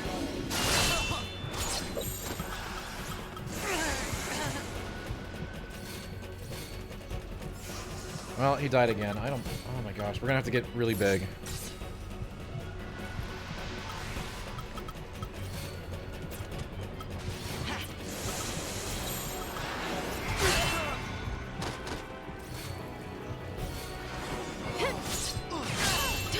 Let's go.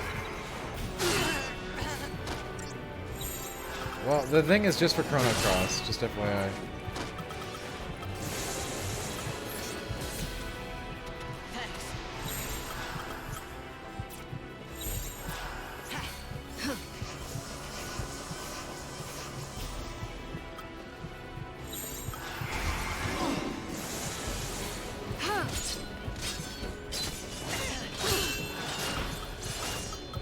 Take down the enemy.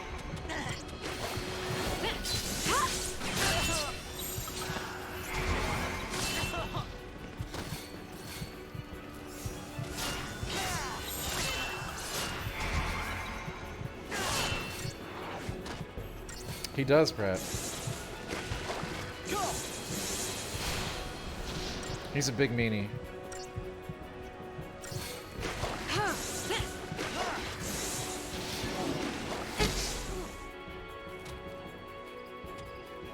Just like that.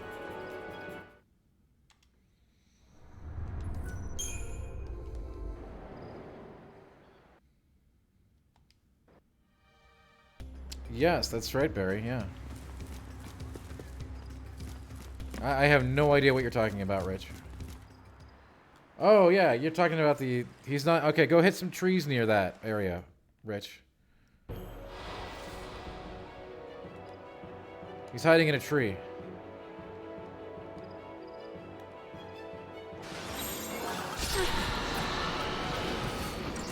Let's go.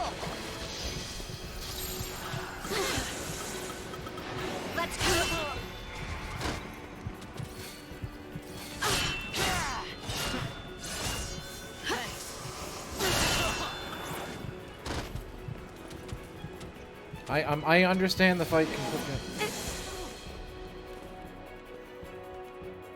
Just like that. It's just difficult enough to stabilize to get into a pattern where I can do damage to his Gestalt.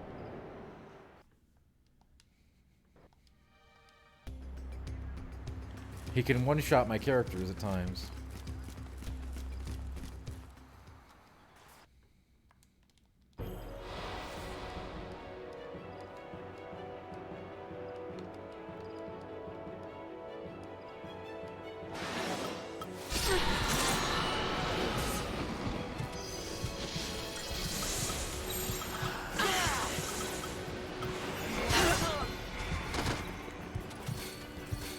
That's okay, losing runes is part of the game.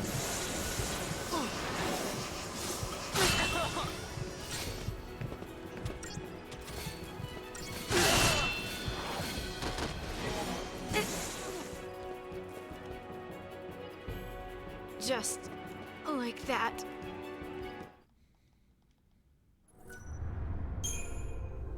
I don't know, Pratt, but I really wish we didn't have to grind some more, but it looks like that might be the case.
Oh my god.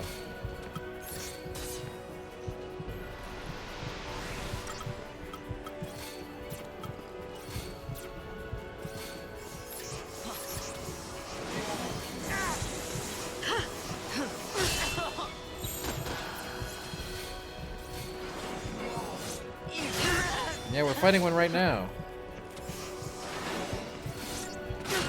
Well, I wouldn't say we're fighting it exactly.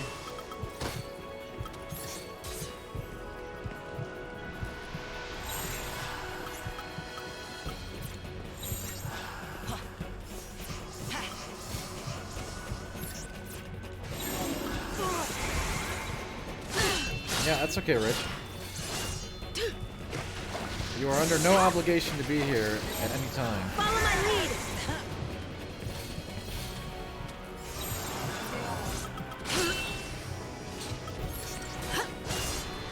No, that is not correct. If the timer runs out, you die. We already tested that.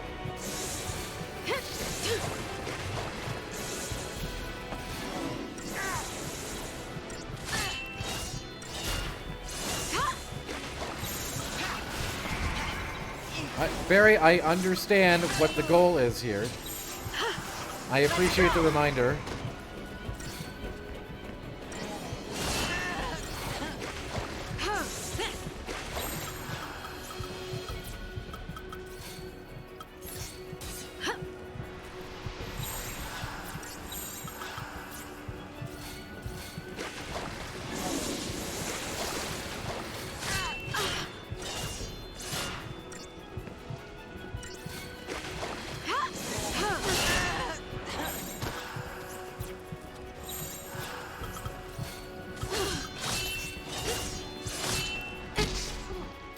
We got pretty close that time. Just like that. I'm not mauling. Do not be quiet, Barry.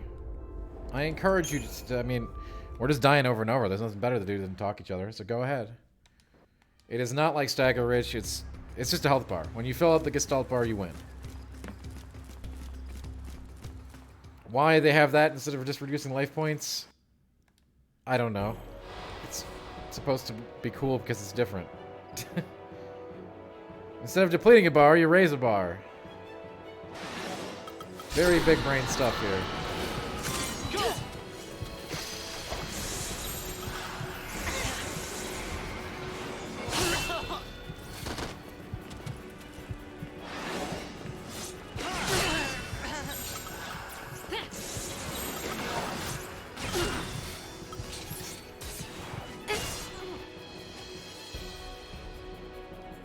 Just like that.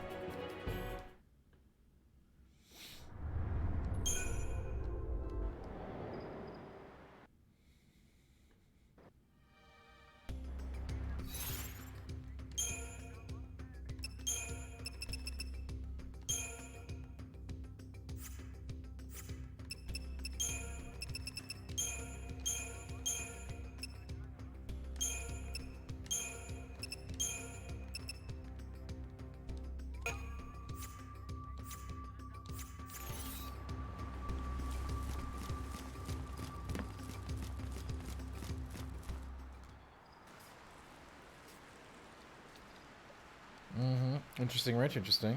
That's good. That's good. I am. Are you liking Elden Ring?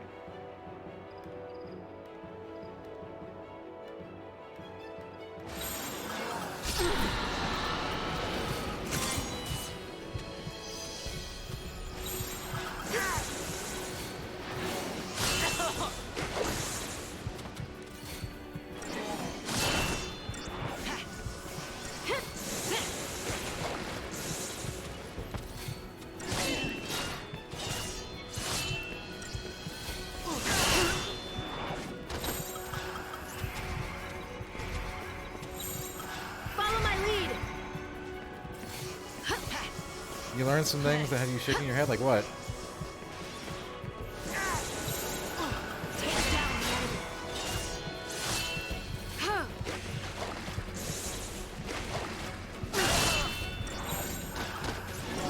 Let's go!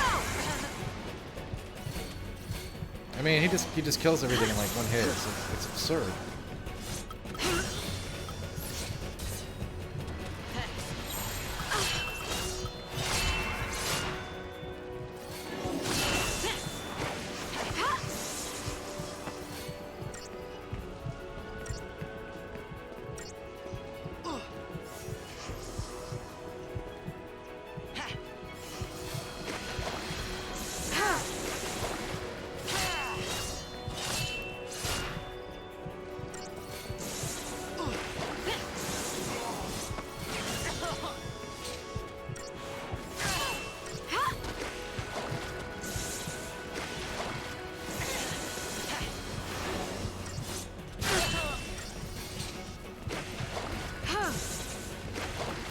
I have no idea what you're talking about, Rich, but it sounds cool. Yeah, you can't cast spells without a wand or a catalyst. Yeah, that's true. You do not need a two-finger thing.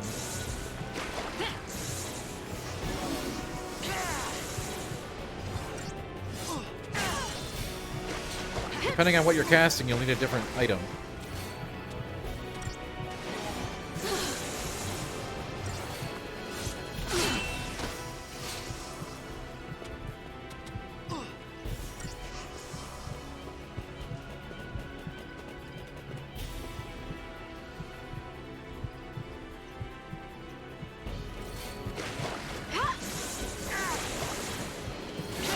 Different spells require something different to cast.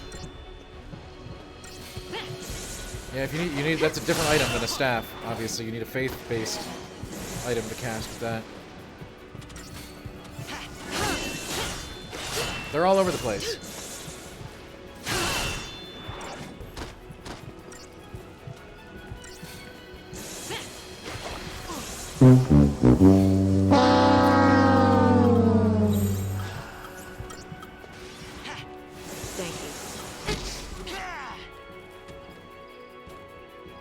Just like that. I have, Jay. He really didn't want to work it out, though. Of course, Rich. Take your time and enjoy it.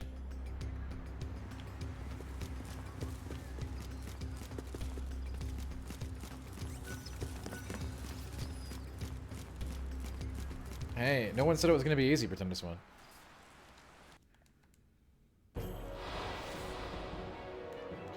I don't think that... if they're broken, I didn't break them, Pratt. I think you got 2-for-1 sale on that one. I don't know.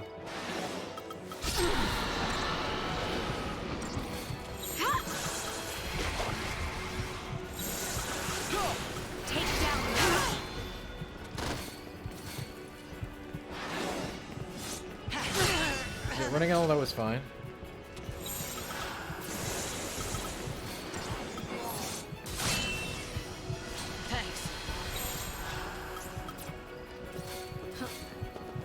Thank you.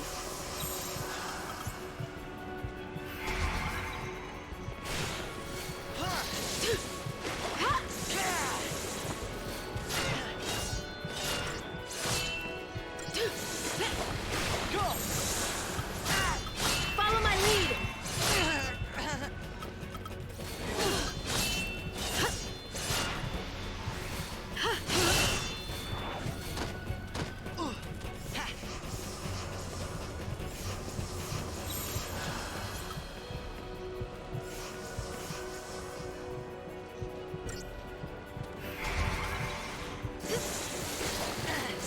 Rich, it's all very personalized.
Just like that.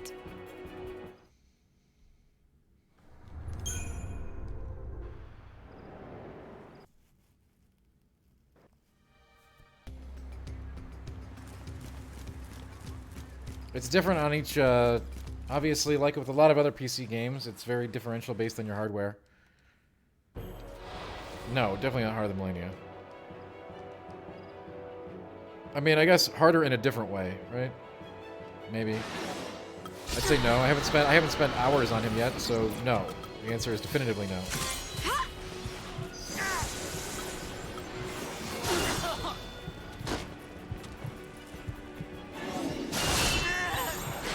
It's just dumb, okay? It is not an interesting fight in any way, and it's... Thank you. You gonna give me some, trouble, big boy? Huh? Or you gonna channel that famous Amish Gelassenheit serenity?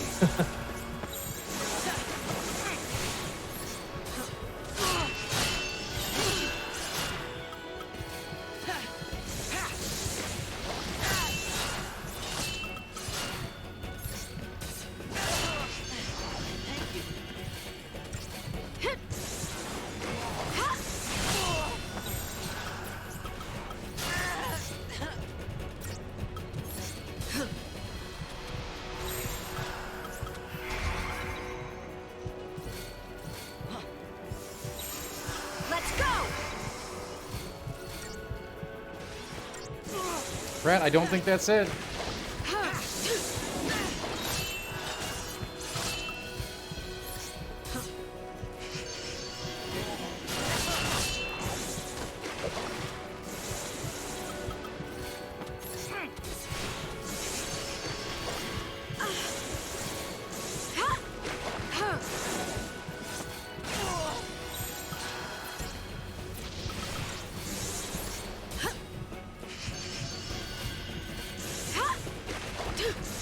Hey, good night, Azal. Thank you for coming.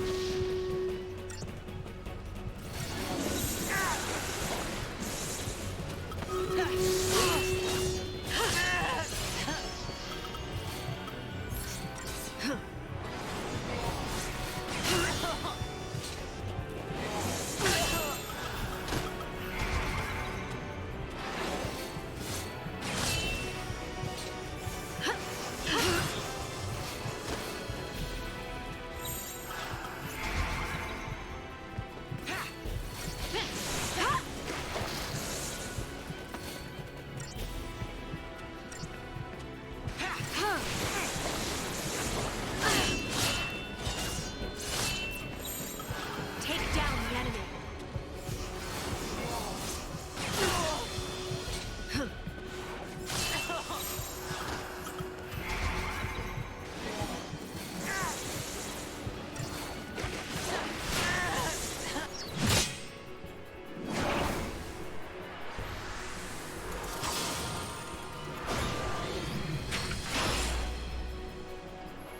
I did, Barry. I mean, I knew he would eventually. It just required a lot of very silly timing considerations. Hey, what up, Jack?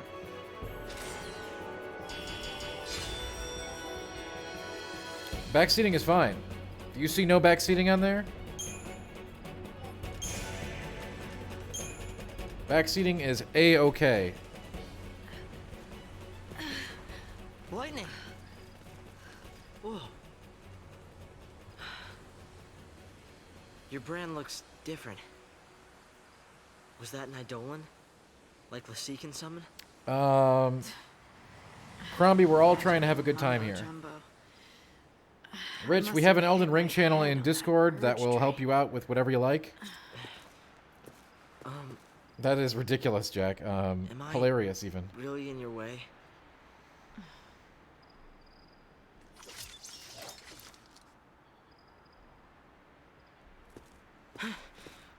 I'll do better.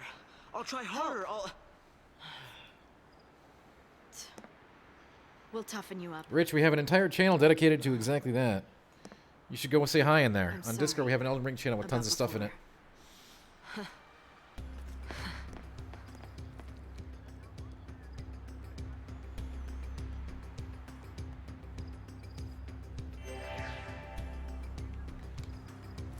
All Ready right. for ambushes. Odin is dead. That is good.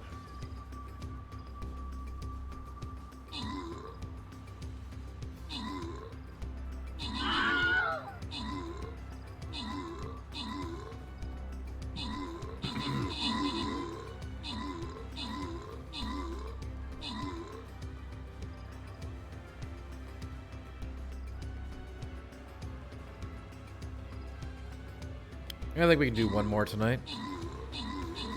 Thanks for doing this one. I think we can do one more Dirty 30.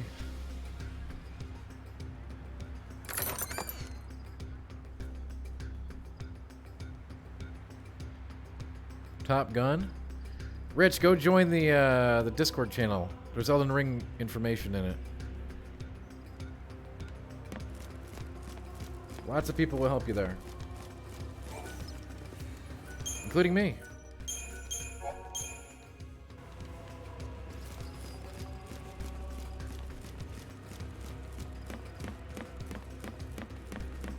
For one thing, Pratt, that's not accurate. Yes, Erlen, I have already addressed those. That's a ridiculous statement. Yeah, you should take a break, Rich. That's good. Got my back? Yeah.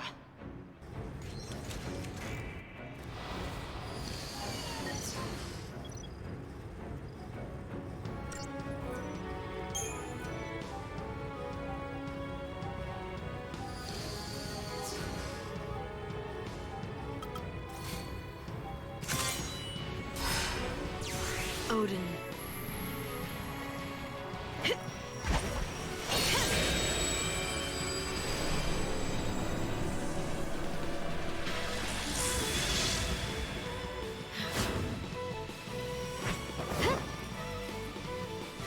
Cut us a path. Wait. Never Big Boss.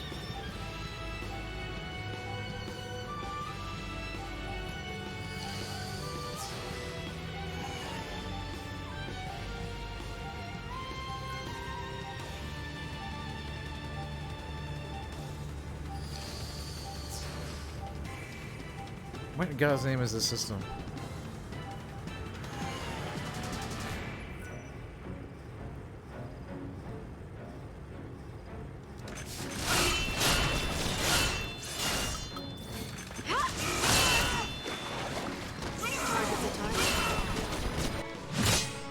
We do this together.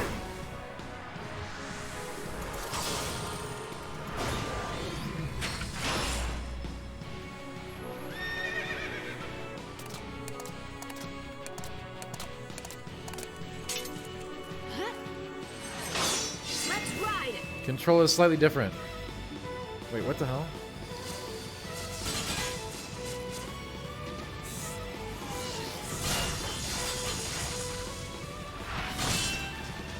Yeah, we're playing Star Stables again.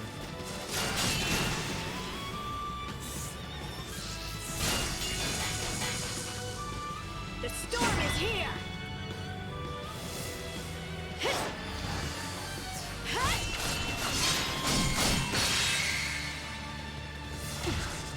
K-Dubs, there is no real Until obsession with next it. time. Again, it's not really a real thing. Here. Time to switch it up.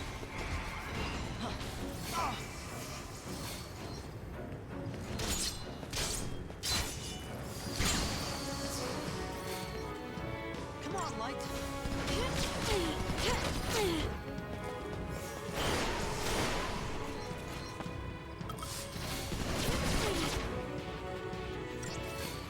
Good call.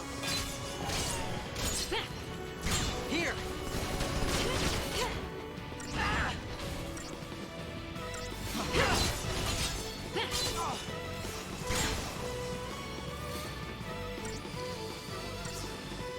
Come on, Light. Okay, Pratt. Well, hey, it was good having you here. We are in, it is a school night, so we are in the last session of the night anyway. But hey, we got Odin. Have a wonderful evening, Pratt. I know what you're thinking. It's 3 o'clock CST or 4 p.m. EST. Here. Comes up quickly on a Monday, doesn't it? Closing bell. For whom does it toll today? Was it you? Was it me? I don't know why everyone likes that one, but we do like enjoying things here.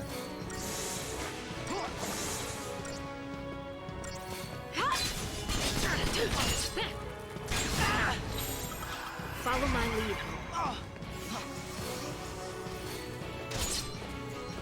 Come on, Light. Thanks. Yeah, but we're not ending right now, Barry.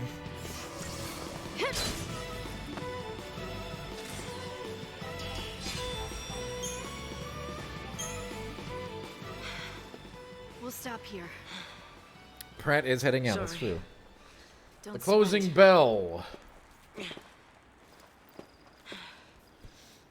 I'll look around. You rest up.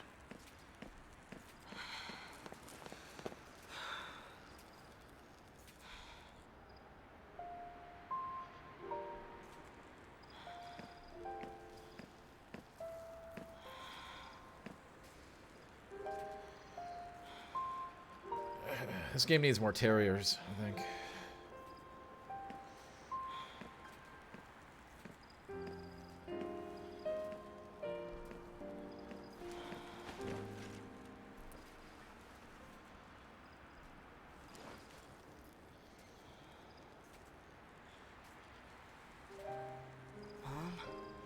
Is Weird West on Game Pass? Barry, that's a great question. I have the answer for you. Not by The answer is yes.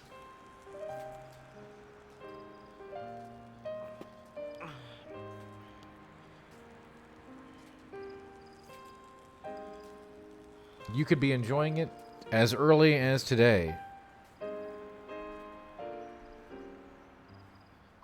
What am I rocking that? Probably will never be able to do that.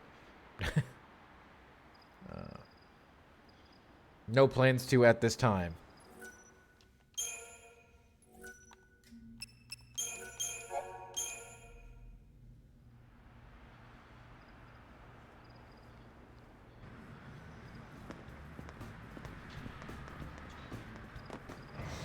Is that so? How good, Bacon? How good? I mean, if people would stop selecting 100-hour games for stream goals, then, you know, it'd be more viable. No sign of soldiers. That's pretty good. Lightning got their attention. I wonder how Hope's doing. They were headed towards Palampolo. Kid's on his way home. You can bet on it. Good for him. Yeah, Creator, you did. But that wasn't a full pick. And we did attempt to play it. What's wrong? No, Pretend is when you should always suggest what you want. If they manage to slip in. But I'm just telling you why we're not going to have enough time for Weird West. That's the reality of it, folks. If a Lassie You pops know, up there's on only the so radar, much streaming. oh, hell, You gotta make choices. They don't even know why they're scared. afraid of what they don't know. And we are, Barry. Afraid to And I find don't out mind it at more. all. But I'm saying, you know, It gets worse. sometimes one thing does replace another. I'm terrified of what'll happen. The world probably would be. We're in it now. We got Odin. We got the Lassie. All right? I mean, And we're going to save Sarah for Snow. Gee, thanks. Let's go.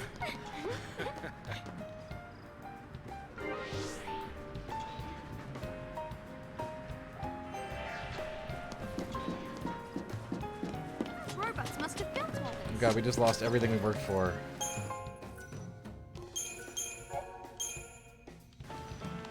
Yeah, exactly, Crombie. See, that becomes the issue.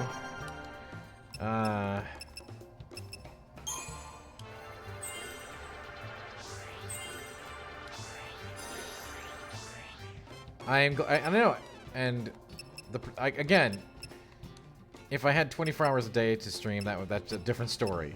But since we don't, we have to be slightly more realistic about what we can do.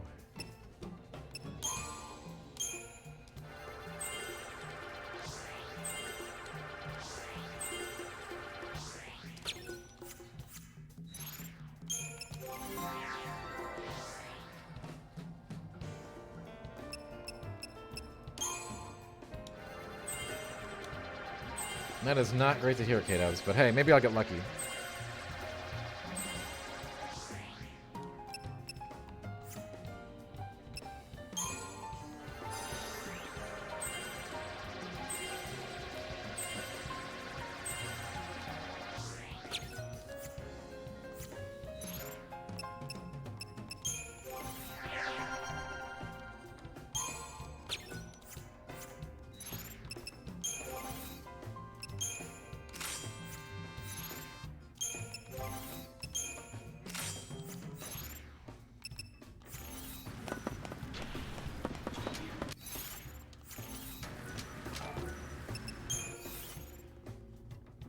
That is also okay. Oh, sweet, I got no upgrade materials. That is really cool. Hopefully we can acquire some.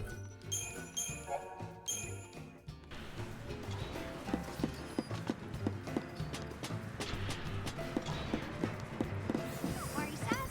You'll be okay with me.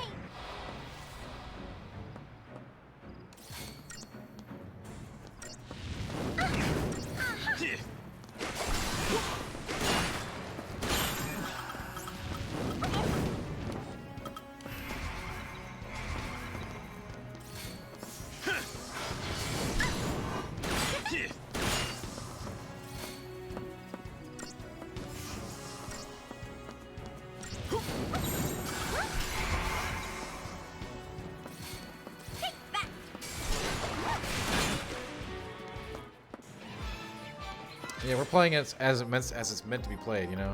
Big power. I do not believe... I don't think GI gave this a rough score. I think it got scored very high. You should probably go check.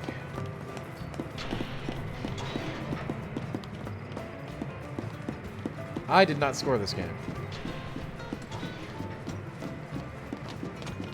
I have a feeling I know who did, and I have a feeling it was a pretty high score.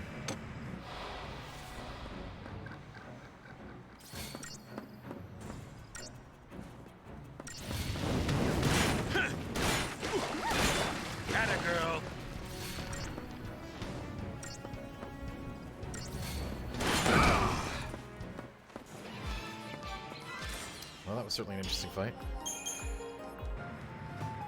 Yep, that is what I thought it was, Leaf. I thought it was a 925. Why don't we look a little closer? That is the score I thought GI gave it, rather.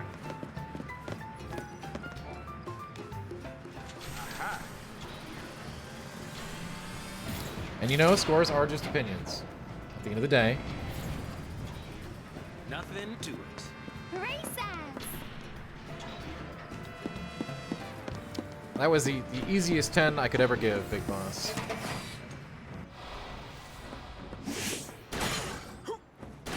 I did not ever, like...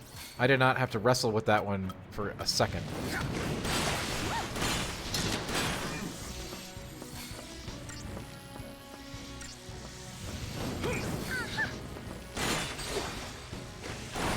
When I finished it, I was like, yep. If anything's a 10, this is. I got a really interesting long letter today about how it was stupid that I did that, but those are always fun. Am I fighting a D20? Yeah! D20s are some of the hardest dice to beat.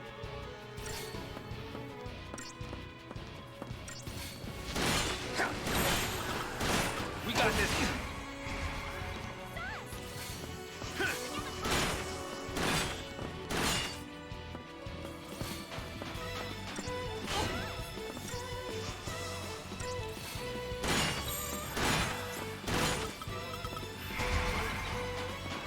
Yeah, well, you know, it's okay, Barry. You're gonna be alright.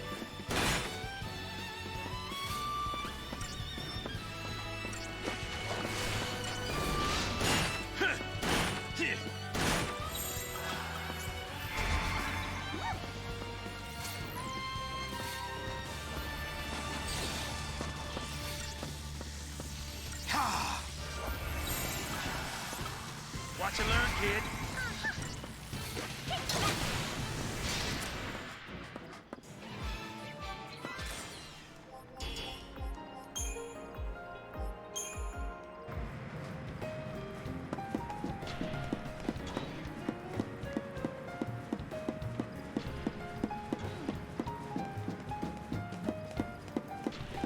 Dun, dun, dun, dun, dun.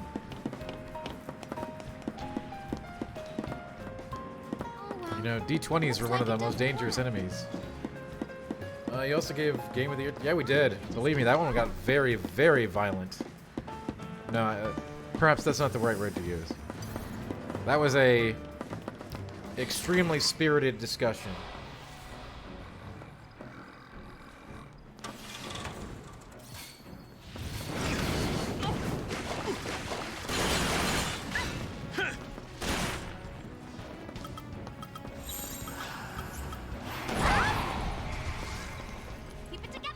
That was a pretty brutal year for the Game of the Year discussion. We got this, Vanille. It wasn't violent though, but it was very, very. It was pretty intense.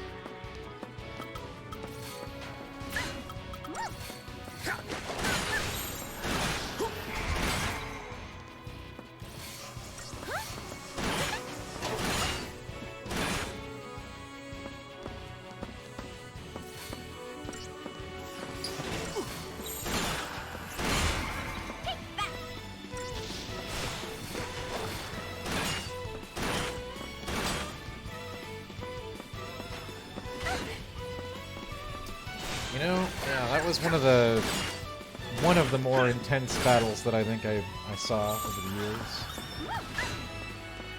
Follow the old man's lead. Here. We got this, Vanille. I'm trying to think of the other one that was really tough. There was one other one that was also intense, that had some elements that were over and above the usual spirited discussion.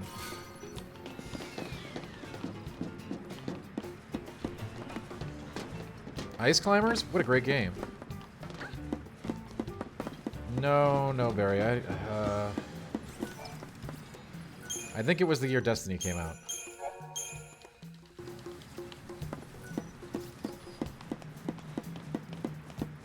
For the other one.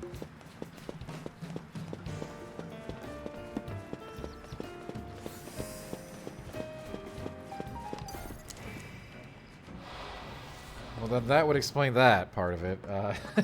Come to Papa. Yeah, alright. But I'm trying to think of the other year that was also intense.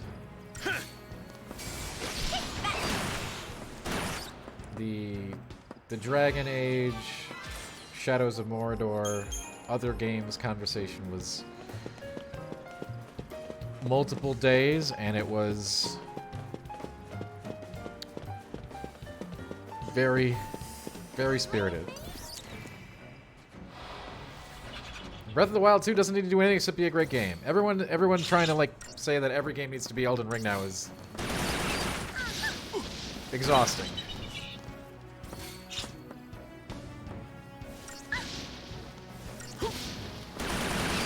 No, the Bloodborne discussion was Bloodborne versus Witcher 3, to which I honestly didn't fight too hard. I fought a little, but it wasn't a battle I was going to win.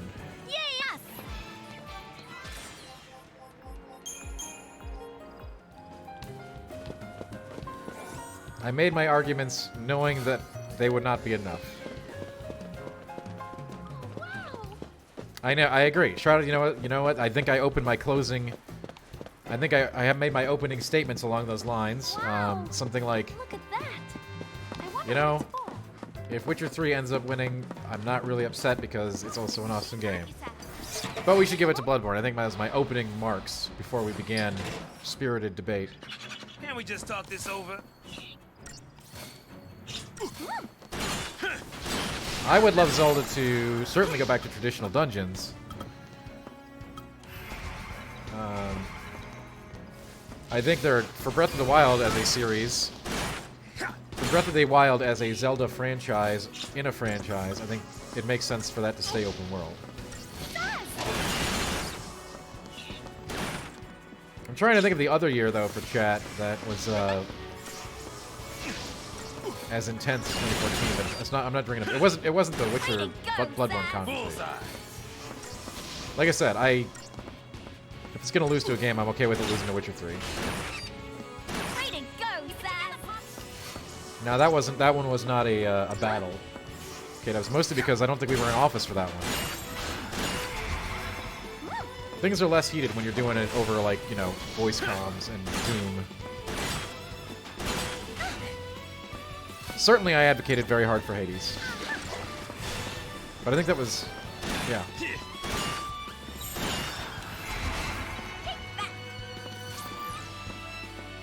There was a lot of support for Last of Us in the office.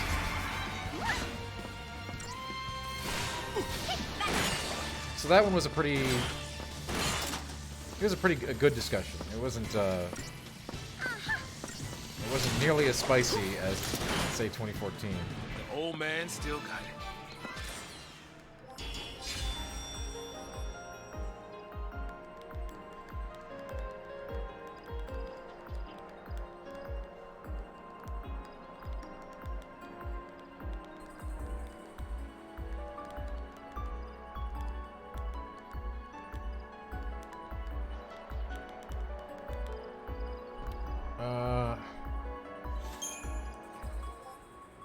Right, as I said, I argued for Hades.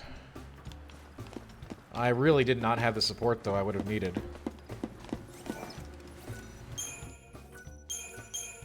There was a really good outpouring of support for Last of Us that year, so I wasn't going to be able to hold that one.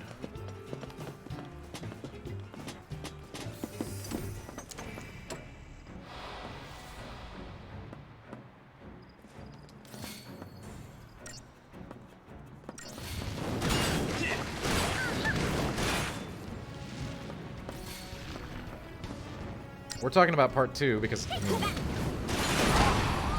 that's the one that makes sense in this conversation.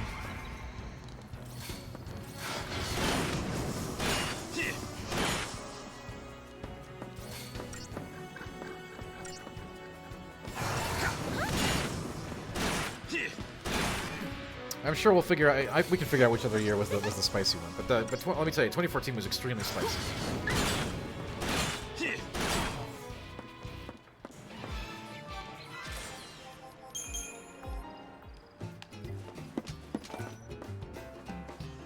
Let's give this a shot. Gotta hit 4 control panels. Yes, Barry, that's been suggested. Did it! It worked! I don't think we're open to that. It was we suggested it multiple times over the course of history. It's been suggested. It's been desuggested. I obviously do think there's a lot of really interesting context that can be had there. Let's get this over with.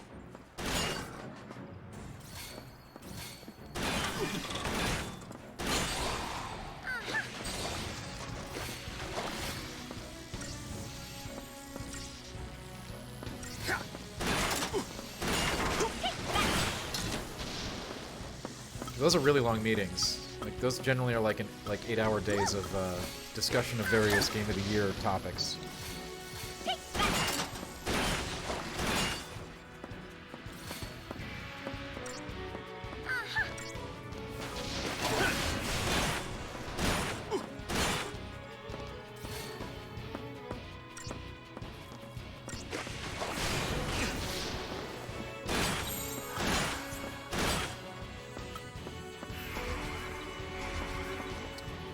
Pong versus Tetris?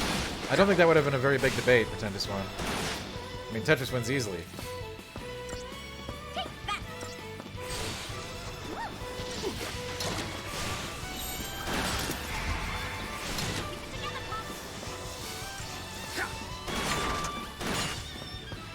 There were some good ones, but I just remember that 2 years were way wilder than usual. One of those was 2014. I'm trying to figure out what the other one was. It'll come to me. Probably not tonight, but we'll get it.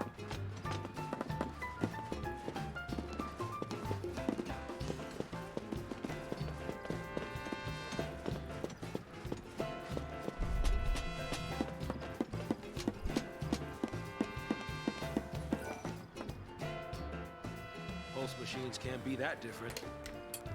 Space Invaders or Galaga? Man, that's a tough one. I'm going with Galaga for sure. Even though I think Space Invaders is more of a classic game. But Galaga is my favorite of those two.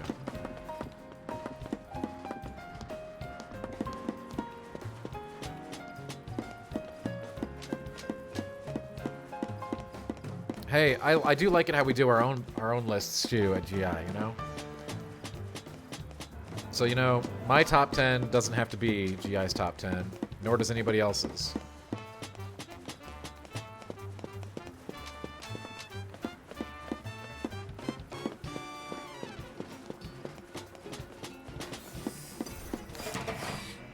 I think that's really cool how every editor gets their own top 10 list. Let's get this over with.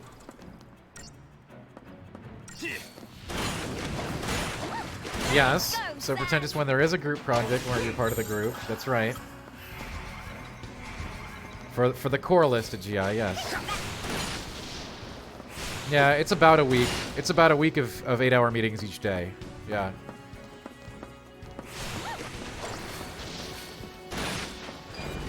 That's obviously for a little bit more than just determining the game of the year, but that's for determining, you know, a lot of those different awards and placements and rankings and stuff like that. Didn't even have to ask. Approximately, I'd say 1 week of like full days for the entire week. Watch and learn, kid.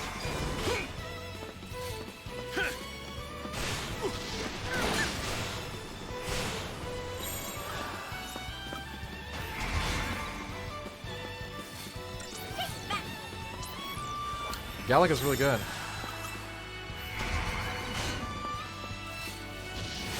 Space Invaders is pretty good too. Do I ever flip a table because my game lost? No, I don't think I've ever seen anyone do anything like that exactly. As I said, things got pretty spicy a couple years, but I didn't see anybody flip a table. Flipping a table isn't my style. Anyway.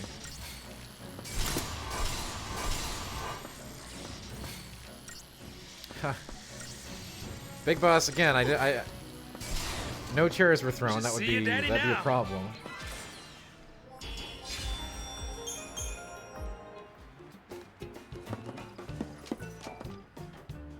But as I said, a couple times things got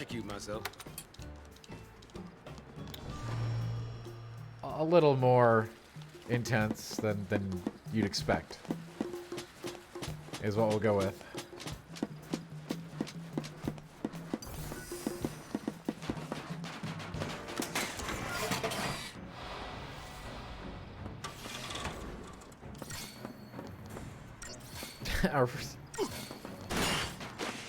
The Game Informer office did have lots of rooms. 'Tis true.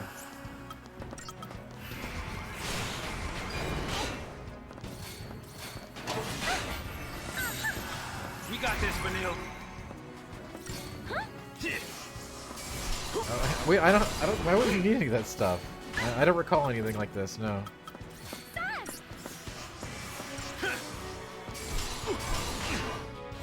Watch and learn, kid.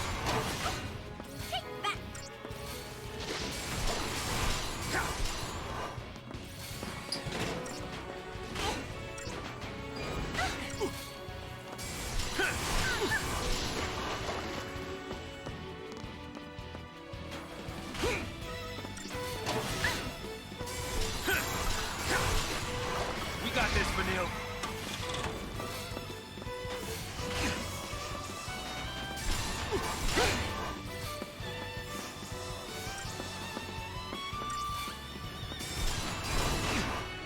Oh my god.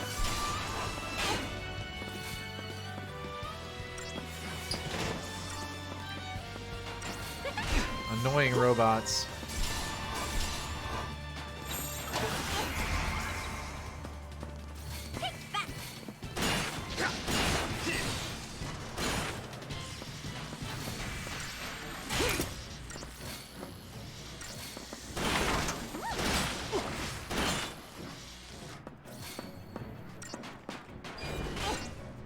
Yeah, we should do like, you know, we should do Game of the Year list with like hot wings, right? Yeah, that is what it is, isn't it, Barry? That's true. Watch and learn, kid. He is ace with these guns. We got this, Benil. More importantly, he has a baby chocobo.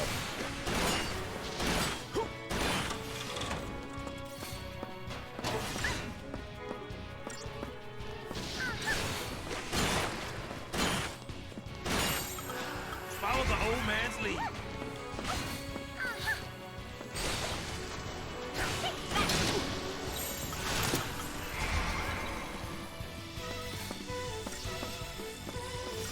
Baby Chocobo is the best character. I agree with this.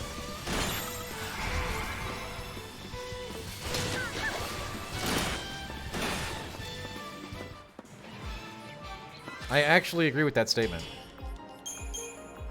Believe it or not.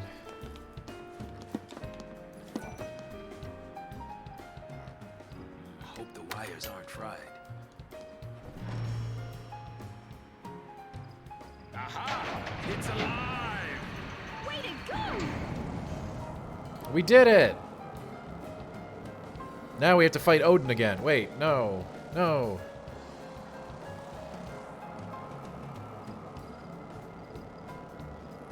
The only thing we woke up on. We can take him.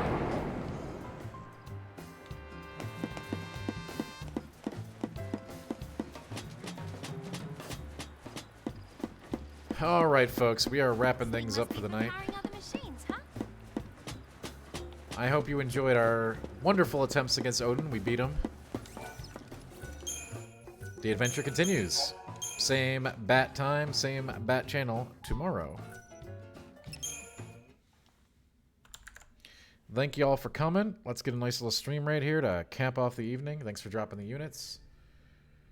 I appreciate it big time.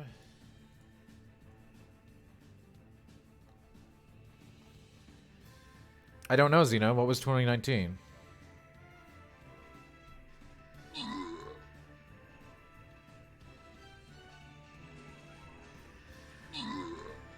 ...2014 definitely, because that was the Inquisition, Mordor, Destiny year.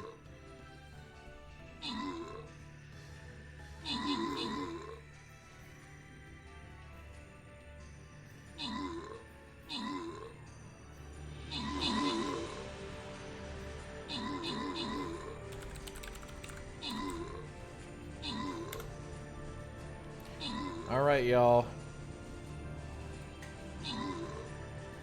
Have a wonderful evening. Oh, this year? Well, this year might be pretty wild, but we know we're not getting Breath of the Wild 2 this year. Sekiro, Red Dead 2, Resident Evil 2. No, that wasn't it.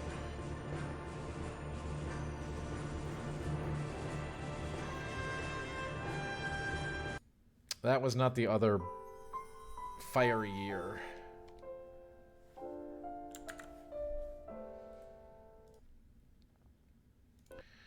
All right. We'll see you next time, fam. Peace out. Have a wonderful one. Tomorrow, be here. Woo. I can't wait to see if that we can use that chocobo to like attack things. You too, Barry. We'll see you then.